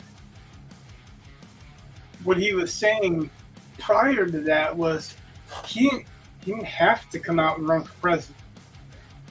He could have just retired. He could have, he had plenty of money, plenty of beach places, plenty of beautiful things that he could have spent his time on. But he felt that it was needed, and the things that are going on is evil. And he's like, you can't be in a position, you can't, have a bullet whiz past your ear and tear a chunk out of your ear and not acknowledge God and that he's there for a purpose, Yeah. And he's like, it's strengthened. Like, even if you didn't believe, you believe now, it's like, but that's something he was saying at the end. He's like, people ask me if I had to do it all over again, would I do it? And he's like, yes, because this is so much more important than my life. And that's huge coming from someone who's got that much to lose. Yeah. People don't put it in that perspective. They don't even consider that perspective. But that dude didn't have to run for president. What they pay him to be president, to take all those pot shots and all of that, is laughable compared to what he makes outside of it. And he has to give up making that outside of it to be president, right? Right. So, yeah, like, I was just kind of flabbergasted at him saying, that was his parting sentiment. It was not like just the vote for me shit. It was like, this is more important than me. A man that is known as selfish and all this other shit, making a statement like that, and with the intent that he was making it with, kind of a little bit humbling, really. You get shot at, they are persecuting you, they're prosecuting you, they're dragging your family through the mud. What are you doing it for? Because it's more important than your life? That's a biggie. That's a biggie. Because he could do so many other things with his life than what's going on with him right now.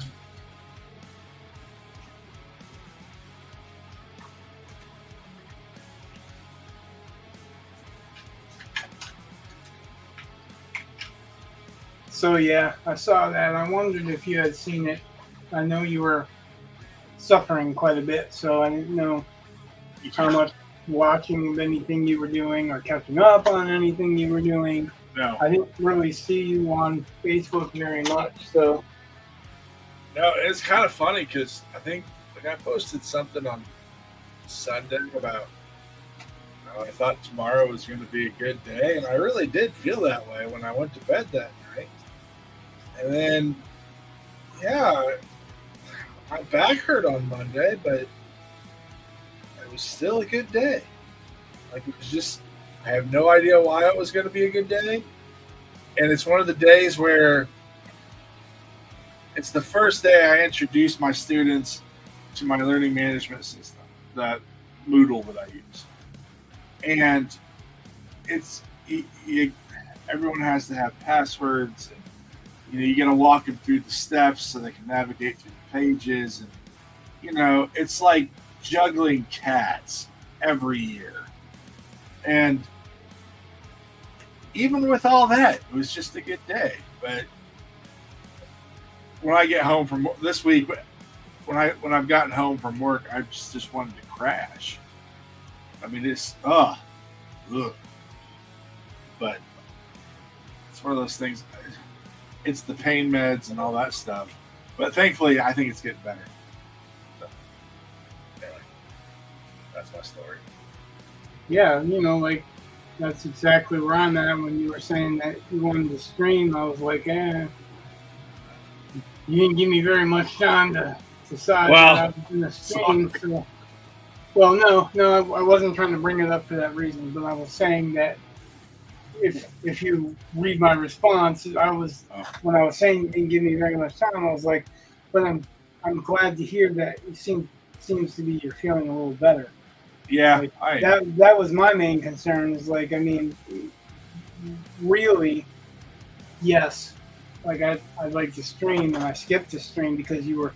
Actually, I didn't skip the stream. You were hurting, and I streamed anyway because I actually finished off those couple of pages. I went through and padded out his vest. One of them was a back view, so I had one picture of the back of his vest, and I decided I could design it a little bit more than the front. So I did a little bit of designing on that, and then I did some of the black area, and then I finished off the corrugated metal in the scene where he's catching up with her. The big background drawing. And the room that she was heading towards, I did some layers of the wall where they're more like futuristic paneling than corrugated metal. So it's a little bit of a switch up. Then the bottom panel where they're about ready to kiss, then I went into there and did the corrugated metal and did some blacks around the edges. Went back into the first panel and padded his vest in the second panel.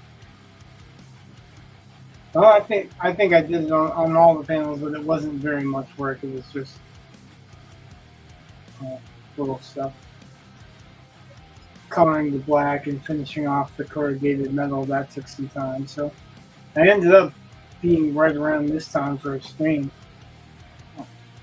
But I decided I need a breather from the comic book. I haven't read the next part of the script. So I figured I'll read the next part of the script, and when you didn't answer today, that's what I was going to do, is do a little bit of writing and then read that part of the script and maybe come at it again. I was talking about coming on maybe to do this to help Valthorn out, to give him an idea of different approaches that you can take with creating illustrations or creating artwork, period. Because it almost sounds like he's not sure if he wants to do sequential art for comic books, even though he's hanging out in that room. He just wanted to attempt or to try to do that stuff to see if he could do stuff with it. He paints minis, and he does really well with painting the minis, so I think he was just kind of trying to transfer some of that thinking over, or artwork over. And then he said something about doing like one-shot illustrations, which really that's another subject that we don't really talk about too much, but so many people right now, they just want to draw their favorite comic book character. They don't want to draw a story. They don't want to tell a story like we were talking about at the beginning. They want to do a poster. They want to do a picture of the guy that they like the most. And maybe they want to do it their way, or maybe they just want to draw a picture of them. So I got the feeling, because he was saying, I just want to draw, just want to do the one-shots and do like an illustrated cover. And I was talking to him about illustrations, because I do covers and CD covers and book covers, and sometimes I'll do inside art.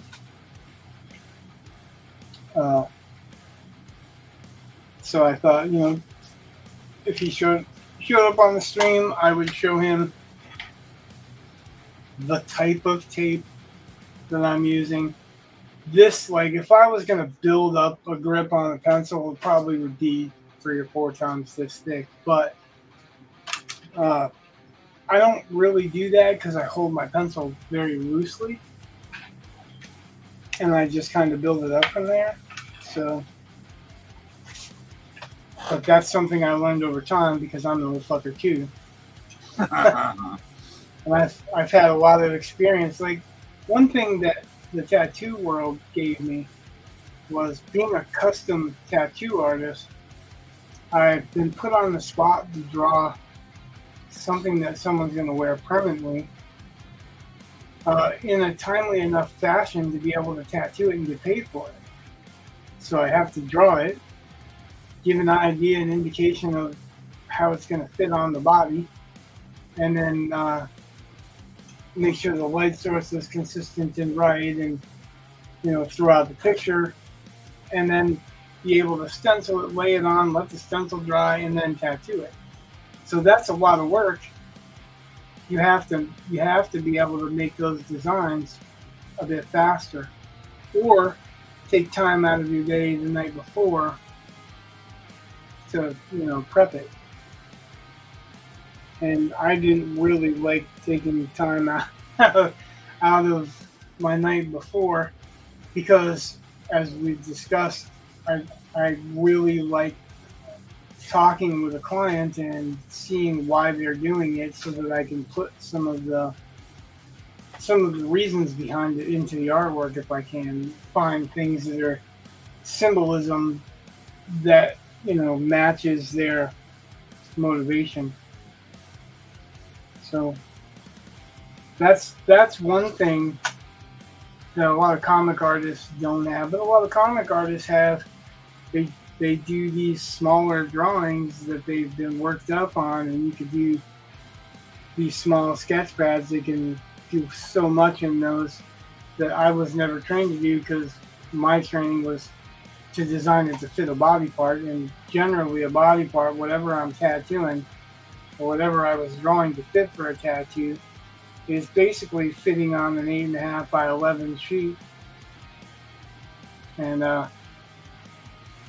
then it's sized from there. So I'm not worried about getting very, very small. And a lot of comic guys have that over me because they've been able to draw really, really small, do really small details, or make really small forms and background shapes, and be able to form a face with just some quick shadows and stuff like that. I can now, but when I first started trying to draw sequential art, that was hard for me because it was coming from something I could literally draw the whole face of if I wanted to, and focus on it. So I was telling Valthorn in a DM that if you want to start painting, and you're painting, say, acrylic, watercolors, wash, goo wash for my English friends, British friends, which sounds like something you do after you visit a hooker, but Oh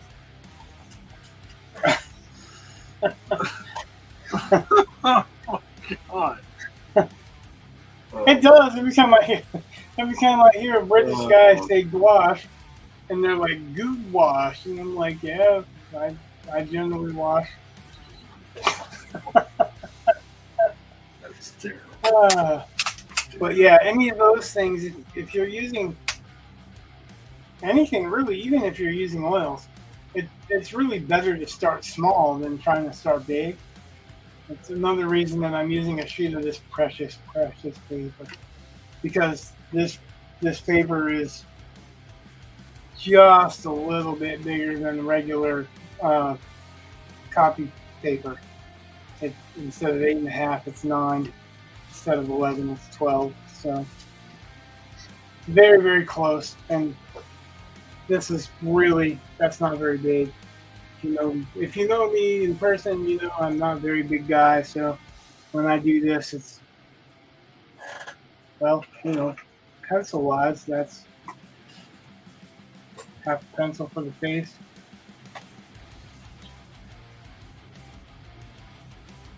Yeah. Spatial measurements. So, and wide, maybe an inch for the face. So, and it's probably 3 inches this way. Yeah. So I think, as far as art-wise, I'm calling it. If you want to talk a little bit more, that's fine. You're feeling up to it. But all I wanted to talk about is for two streams. I have been wanting to talk to you about that book. Oh. And I managed to bring it over. But really didn't delve into the book. I was just telling you it's the conversation between Frank Miller and Will Eisner. But the way it's written is, so you've got the chapter headings are pictures, or if they are covering a subject, you know, the caption will tell you. But the conversation is like a script. So it's Miller, and there's 2 paragraphs because that's where he starts and stops, and then Eisner's reply, and so on. But it's not like reading a regular book where it's paragraph after paragraph. It's like reading a movie script with interruptions, with quotes that are, you know, throughout it. Covers of books that they're referring to. So I figured when I finish this, which I'm about halfway, I'll send it to you. Awesome. And I've got another one that I'm going to send to you because I have 2 copies. And that's... Oh, cool. It's a very thick book. What's funny is every single one of his comics that have been made into a movie are like 5 to 30 times this thickness. Nice. Like, it doesn't, like, and I'm sure it's different than original, right? Or different than what he's doing now. Yeah. This would be one scene and one panel Wow. in one of his scripts. He like way hugely describes stuff. Wow.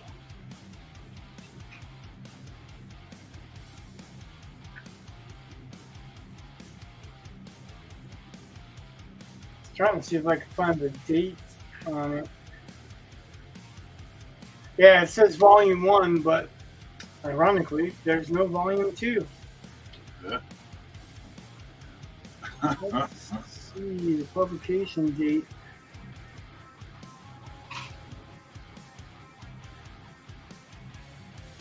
$2012.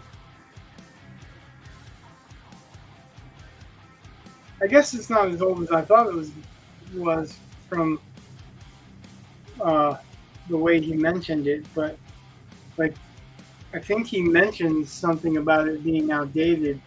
It's only 12 years old, so but yeah, I thought you might be interested in it. That's cool. Yeah. You read a lot faster than I do, and yeah, like I've read it, but I don't think I gleaned very much out of it. However, you know, I figure once I finish that other one, I can mail these 2 to you, and you got not 1 but 3 comic writers, and 2 of them are artists where you could get a lot more input about writing comics and what's behind the comic scene and the idea. I'm probably not going to send you my Will Eisner books, but if you want, I'll send you a link they're definitely worth the read. They're the most informative that I've read as far as comic books go, and most of the stuff that I read from modern comic writers or modern writers of how-to books on comics, Yeah. it's all basically the stuff that's in there. Ah. So I mean, they might have been tweaked, but it's like if you read Al Zimmerman's, is Al Zimmerman? I think it is. Zuckerman. Writing the blockbuster novel. Yeah. And then you read Donald Moss's book. It's the exact same book. It's the exact same advice. It's just written for a more modern audience. And if you, I read Al Zuckerman's book first because I read it on a recommendation from Kevin J. Anderson, because he breaks down. He shows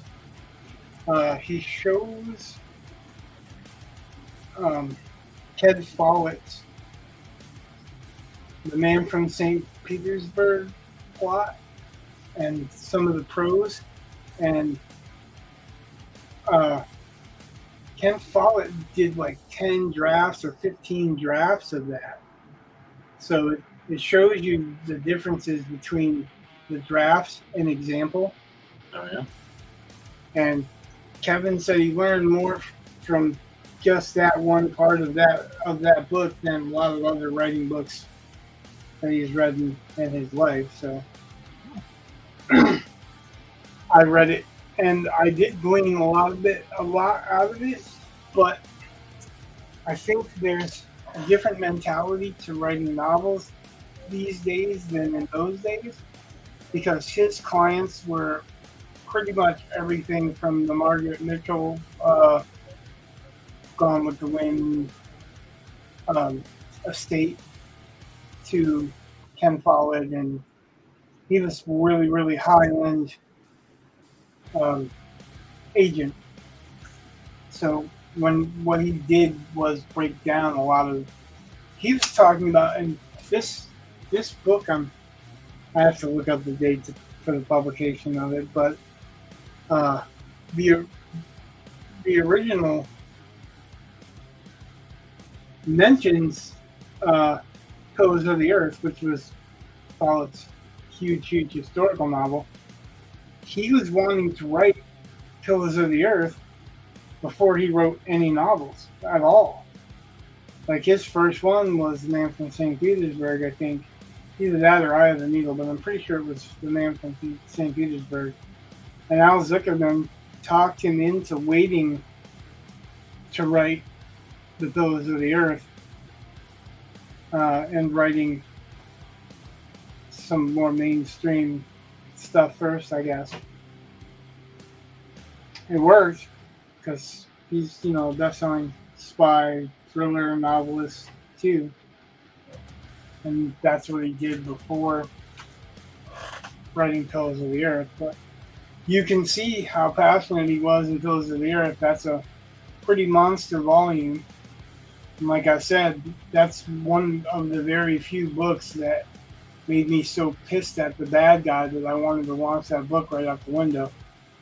And that wasn't because it was bad writing, and that wasn't because, it was because the bad guy kept getting away with shit, and you wanted to see the bad guy get his comeuppance long before then. Like, normally the rule is threes, right? It's 3 big times the bad guys gets away with shit before the good guys beat him. And in this one, it was 8. It was 8. It was the 9th one that the good guys won, and it took like 3 generations for him to win, or something like that, or 2 generations for him to win, because the person that you're following at the beginning of the book doesn't live through the book. Oh. And it's not really a spoiler because they've already made movies and everything else of it. a lot of I don't know how much historical fiction you read, Not a lot. and well, I really kind of assumed that, but I'm kind of surprised with that because I think nowadays your favorite book would fit in a historical fiction. It's just not ancient historical or whatever. But so I find that historical fiction falls into four categories. Yeah. One of them is multi-generational, and that would be like, I guess, War and Peace and Pillars of the Earth, almost any Michener novel, almost any Rutherford novel, Edward Rutherford, where they're monster volumes, but they like one of them is from creation to the birth. No, not creation. From evolution to the birth of England, and then through a lot of English history. Michener did the same thing with like Texas and Alaska and stuff like that. So that's one type of historical fiction that they definitely don't focus as deeply on the characters. There's romantic historical fiction, which is Bodice Rivers and love stories of multi time periods, which I find, I don't read much of that because that's not my interest, but I find that it doesn't matter what time period you're in, it's basically the same love story. It's basically the same. There's like, if there's an expectation of proper etiquette, like if you could get literally hurt or punished for improper etiquette, which you could in several places, like in Japan, believe it or not, in Japan, up until the latter part of the 20th century, women couldn't own property or businesses, and if they backtalked to a man, he could decapitate him. Husband, it was no big deal. You didn't have to do a divorce. You didn't have to argue. Just chop her head off. So when you watch the remake of Shogun and you see how Mariko behaves, you know it's a modernized version and it's all kinds of crap because that's not how she would have behaved. Not to dive into that, but that's one aspect. Like reading Shogun and watching Shogun are totally different. That's the third kind. Shogun is fictionalizing characters that were real to teach people that are not from there about their customs and why they're worthy of interest and respect. So you're actually learning some history, although the names have been changed, and some of the devices are plot devices to advance the story, and some things would have never ever happened. But what you're getting out of those things that never ever happened, and getting out of those things that were altered, are lessons illustrated about how and why they lived the way that they lived. That makes sense? Yeah. So that's a different type. That's the type of historical fiction where it's basically teaching you history, but you're using fiction to do so. And then the other type is adventure history. And the adventure historicals could be anything from the Sharps books, the Uchard books, the Alatriste books.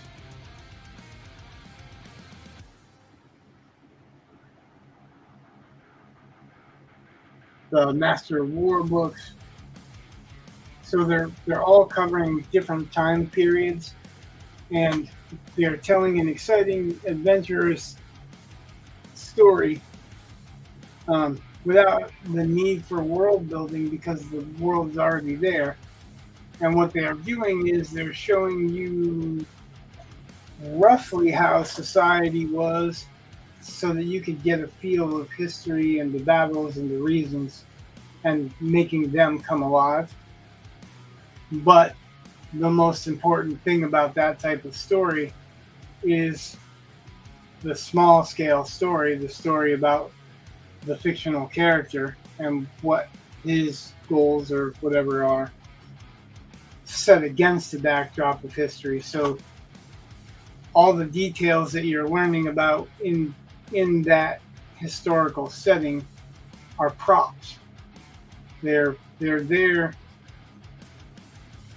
to make the world believable and to show you the differences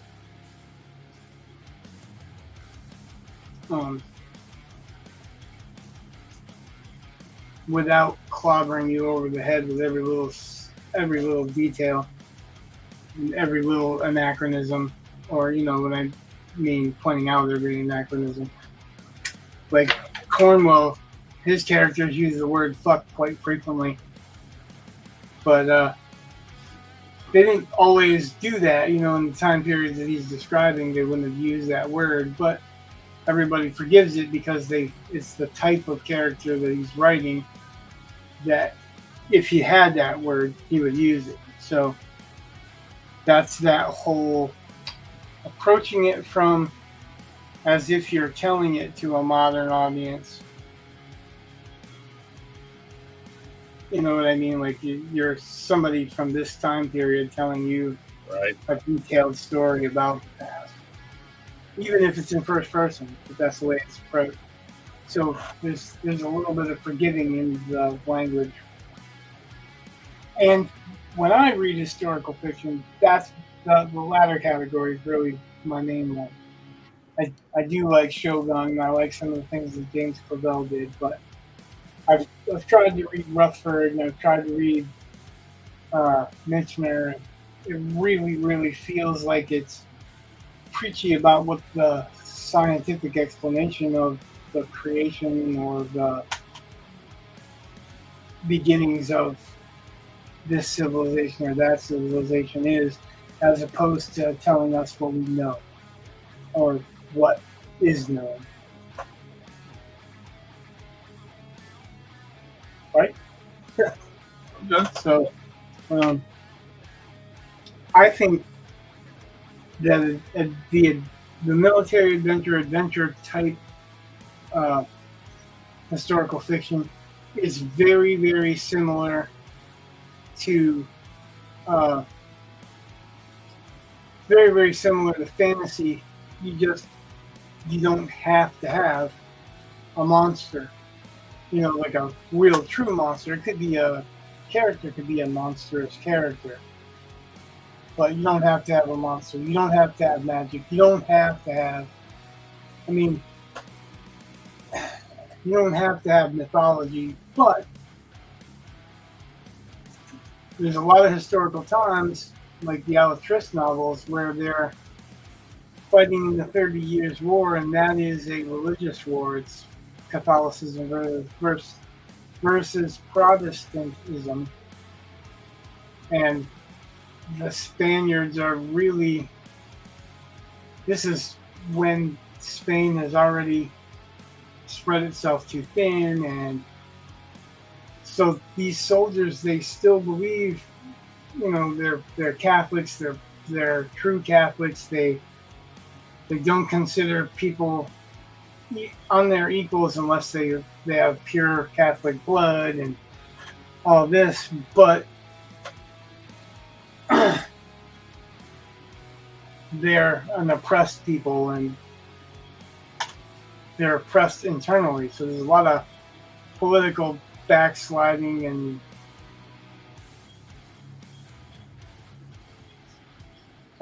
setting people up for being a scapegoat. And so it's interesting, the intrigue that's surrounding it, but it's the equivalent of having red priests, or equivalent of the Church of Dagon or whatever. Their battles are with men, and they're basically historically recorded battles. But what goes on in between them, and they are fighting literal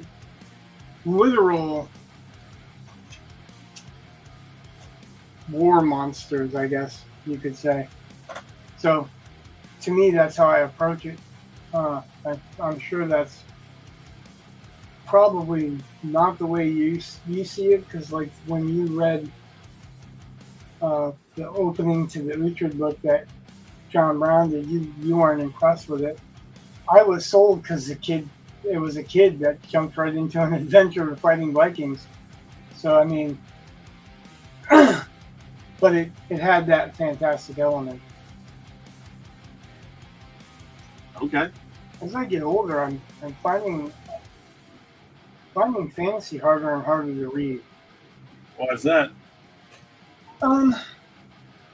First of all, I don't agree with making people that do things that are against my beliefs the hero. Like, I don't agree with witches being good guys, and it's hard for me to read and support a witch being a good guy or a demon being a good guy. That just goes so much against my nature and my belief that it's hard for me to get into it. And it's becoming more and more common that spellcasters are raising the dead, and the magics are, I don't know, they're things that are against my religious beliefs, I guess. I use that term loosely because I'm a non-denominational believer, but I read the Bible for what it is and what it says you should and shouldn't do. And then I see this in fiction, especially in fantasy, where you have to have an alternate God. You can't have anyone that believes in Jehovah or whatever the name you want to call him by. You can't have anyone that believes in that God. You have to have alternative gods, alternative worshiping systems, alternative magic systems that all involve these types of things, which are not what I want to imagine or escape to. You know what I mean? Like I've read a few that are okay, that I can read without feeling like they're trying to pound evil is really good into me. But more and more of what I'm reading is that evil behavior, evil, that's what's to be sought after. That's what's to be admired. The admiration is for the killer. The admiration is for the one that insults and kills. And, anyone that takes on any kind of religion that preaches what it believes to everyone as some kind of oppressive thing. So it's harder and harder for me to read that, because then I read that and I go, yeah, that's crap. So I've delved, I guess, more into historical and contemporary, because they aren't as limited in scope. You can write pretty much about anything. You can write about someone that believes in God. You can write about someone that's heathen. and it's all accepted. But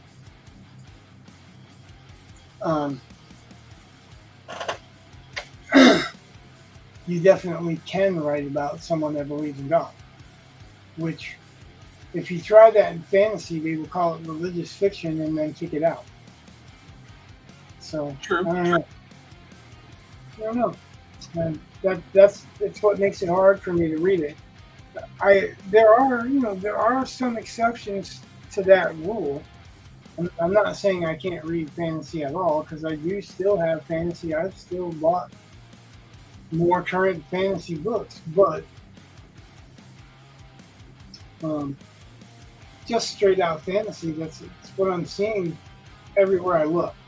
I would love to see somebody's fantasy that didn't have the dark arts, dark evil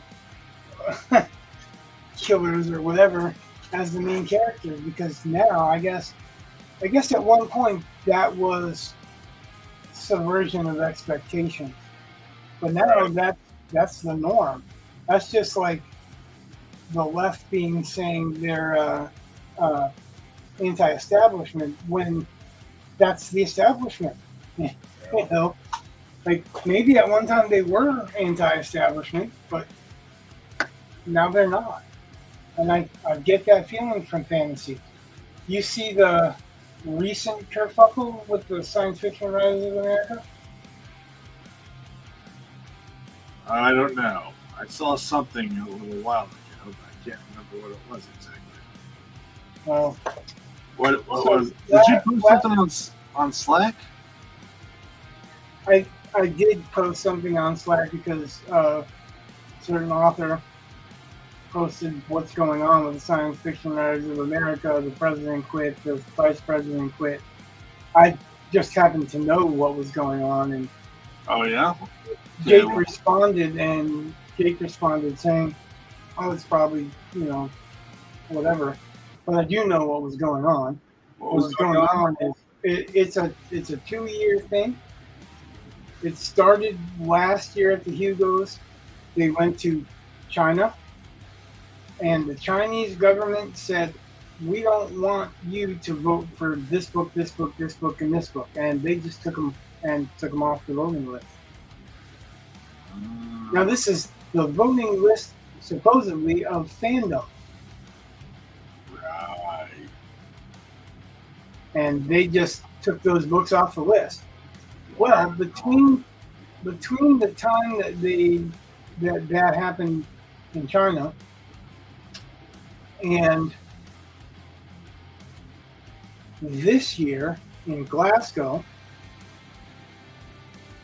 the administrator, I don't know if it's the president, but I think it is, was involved in some Neil Gaiman-like sexual scandal. Okay. I don't know who was worse, but I saw Mary Robinette Cowell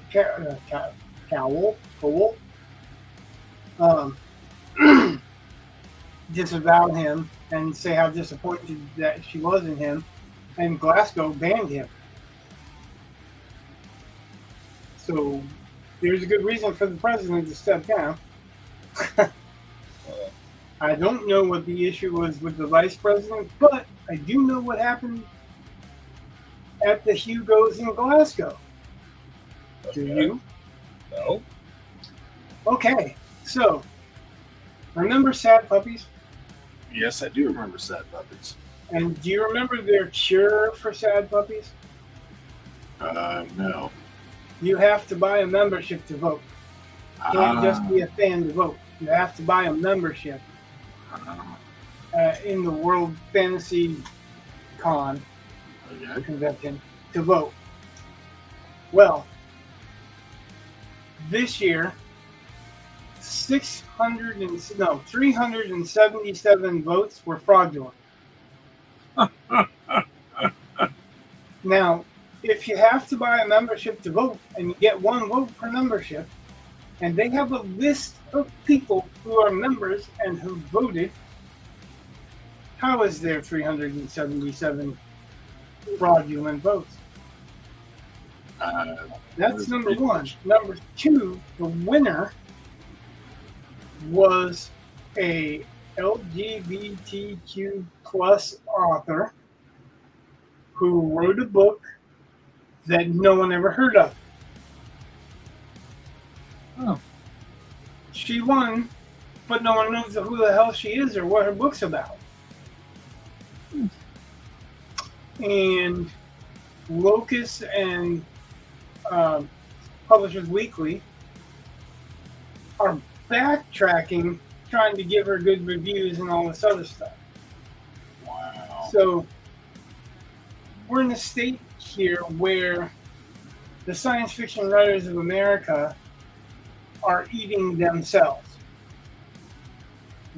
You're finding a lot of the members are guilty of the misogyny bullshit that they accuse the International Lord of Hate over. And you're finding that even some of their work was brushed aside and ignored and secretly excluded from the vote over the last couple of years. And people who have no fan base at all are winning a fan base award. Interesting. So, One might say it's rigged. one has said it's rigged, two has said it's rigged, three has said it's rigged. Matter of fact, I've known dozens of authors who have said it was rigged before. But we've never seen the kind of implosion that we're seeing where, I guess, according to the post that I shared in Gordox,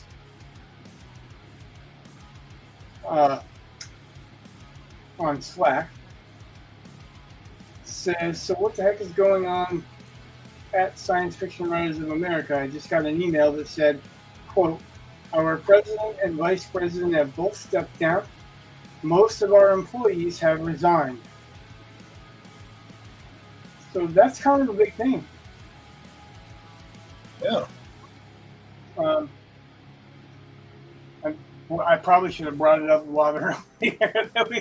we would have had a lot more time to discuss it, but I only have that bit of information, and some of that bit of information comes from a source who is not fond of them anyway. But all of this stuff can be looked up, and you can follow the trail, right? I am not reporting what this president or administrator was actually accused of. All I know for a fact is that it was sexual misconduct of some kind, and that former presidents, like the one I mentioned, are disavowing them. So, yeah, there's huge changes in the air, right? Right. This book that nobody heard of was actually published by Tor as well, which brings up another interesting conundrum. And I've said, all right, I don't know what your opinion on this is, but I'm going to state it for crucifixion. This is my opinion for crucifixion based on knowledge. The science fiction and fantasy writers of America, what we call SFWA, was formed with the intent of writers being able to go on strike from their publishers when their publishers are not fulfilling agreements, mistreating their authors' rights. Authors buy the rights that they should have. Of course, that's mostly ancillary rights. And it was also formed to help other writers, like, say, with your back, if you couldn't afford it. And a group of us that were in your group would try to fundraise for you and do what we could to help pay your bills, right? Okay. So it was basically a union of writers, and to get in, you had to have sold, I think originally it was you had to have sold one story or one novel for a professional rate. And then it became you had to sell 3 stories for a professional rate or one novel to a professional publisher. So that's covering the history and how to get in a very short period.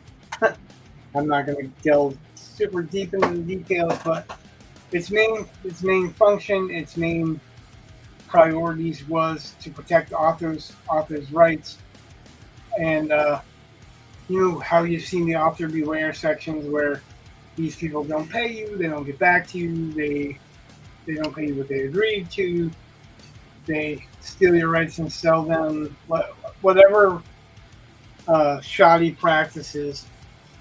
It's there to warn other writers that this company treat them like this, and to bind together so that the writer has some kind of power, some recourse when he's disabused by a company, right? So what happened that started this whole downhill slide is that they started offering affiliate memberships to publishers and editors for publishers. So now I know that your brain has already made the connection, but for those out there that haven't made the connection, that means now the people that they would strike against have a vote. Right. So it can't be a unanimous vote anymore because those people that are representatives of the big publishers are now members and can vote as well. And they also have the added advantage of being spies for their companies because they can see who's grumbling about what and the repercussions will follow, right? So you've defeated the purpose of your organization when you invited the people that you were protecting those members of your organization from in. So, and then you had all of the writers like Mike Resnick and Orson Scott Card and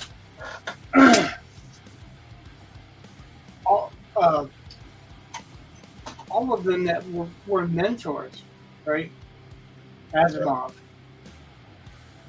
That they mentored, they had articles at SIFWA for people that wanted to learn, that wanted to get better. So all the mentors, because they were old and men and said words like, beautiful woman, were kicked out of the organization or drummed out of the organization. So now you have only the authors that are willing to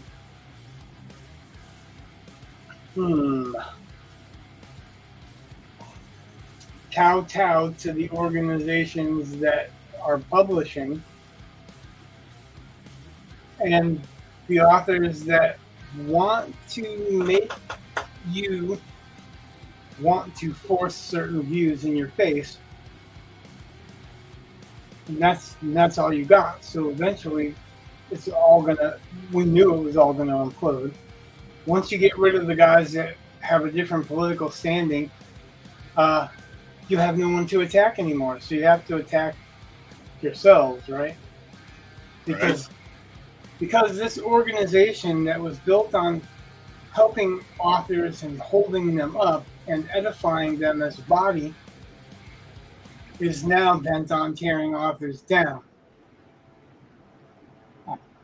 So it's pretty sad, but Orson Scott Card, you were there when he said that, weren't you? When he was saying that he he was a lifetime member, and he canceled his lifetime membership.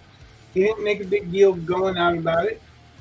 He's told people that are entering that major contest, but only when he has his live Q&As. And Orson Scott Card was pretty much in their political camp before they tried to cancel him. Right. And he's an example. He's a great example of somebody that didn't let his party lines interfere with the passion for his art or the passion for the language and teaching people. Right? Right. He taught people that were on the right. He taught people that were on the left. He taught people that were intermediate. And he was Democrat. For a long time was Democrat. Yep. I think he still professes to be Democrat, though he won't vote Democrat because of the garbage that's there. And you've seen the illustration so many times where all the people that were in the middle were pushed to the right by the extreme leftists and then complain about why they're on the right. Well, that's the same thing. Orson Scott Card, his major crime was wanting the word marriage, which was religious, to remain religious. He wasn't against gays forming a civil union and having the same rights as a married couple secularly. He was against using the word that was a religious word to describe someone that was defying the religion. Okay. But everything else that he believes is right in line with your stuff. So what's the problem, right? What's the problem? Every other belief he has is right in line with that. You know, I would not be as far right as I am right now if people didn't push me here. Honestly, because I believe that party is a box that they want to force you to be in. And I think that there are people on the left and people on the right and people that are independent that all have valuable insight and thoughts. I strongly believe in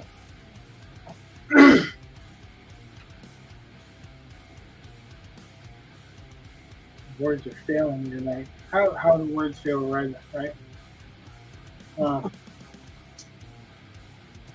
Discourse.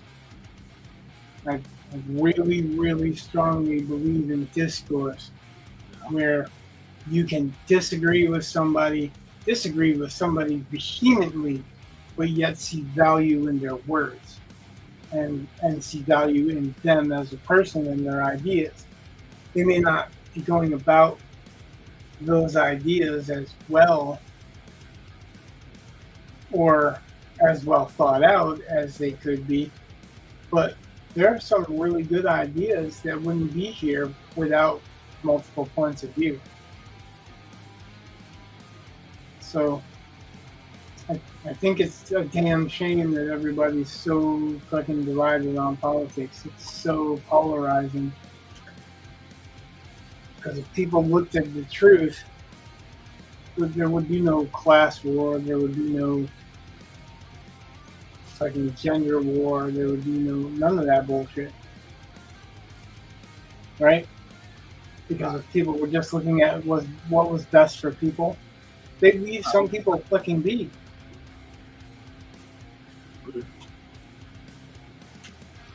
And that thought, you have something that you want to add that's profound?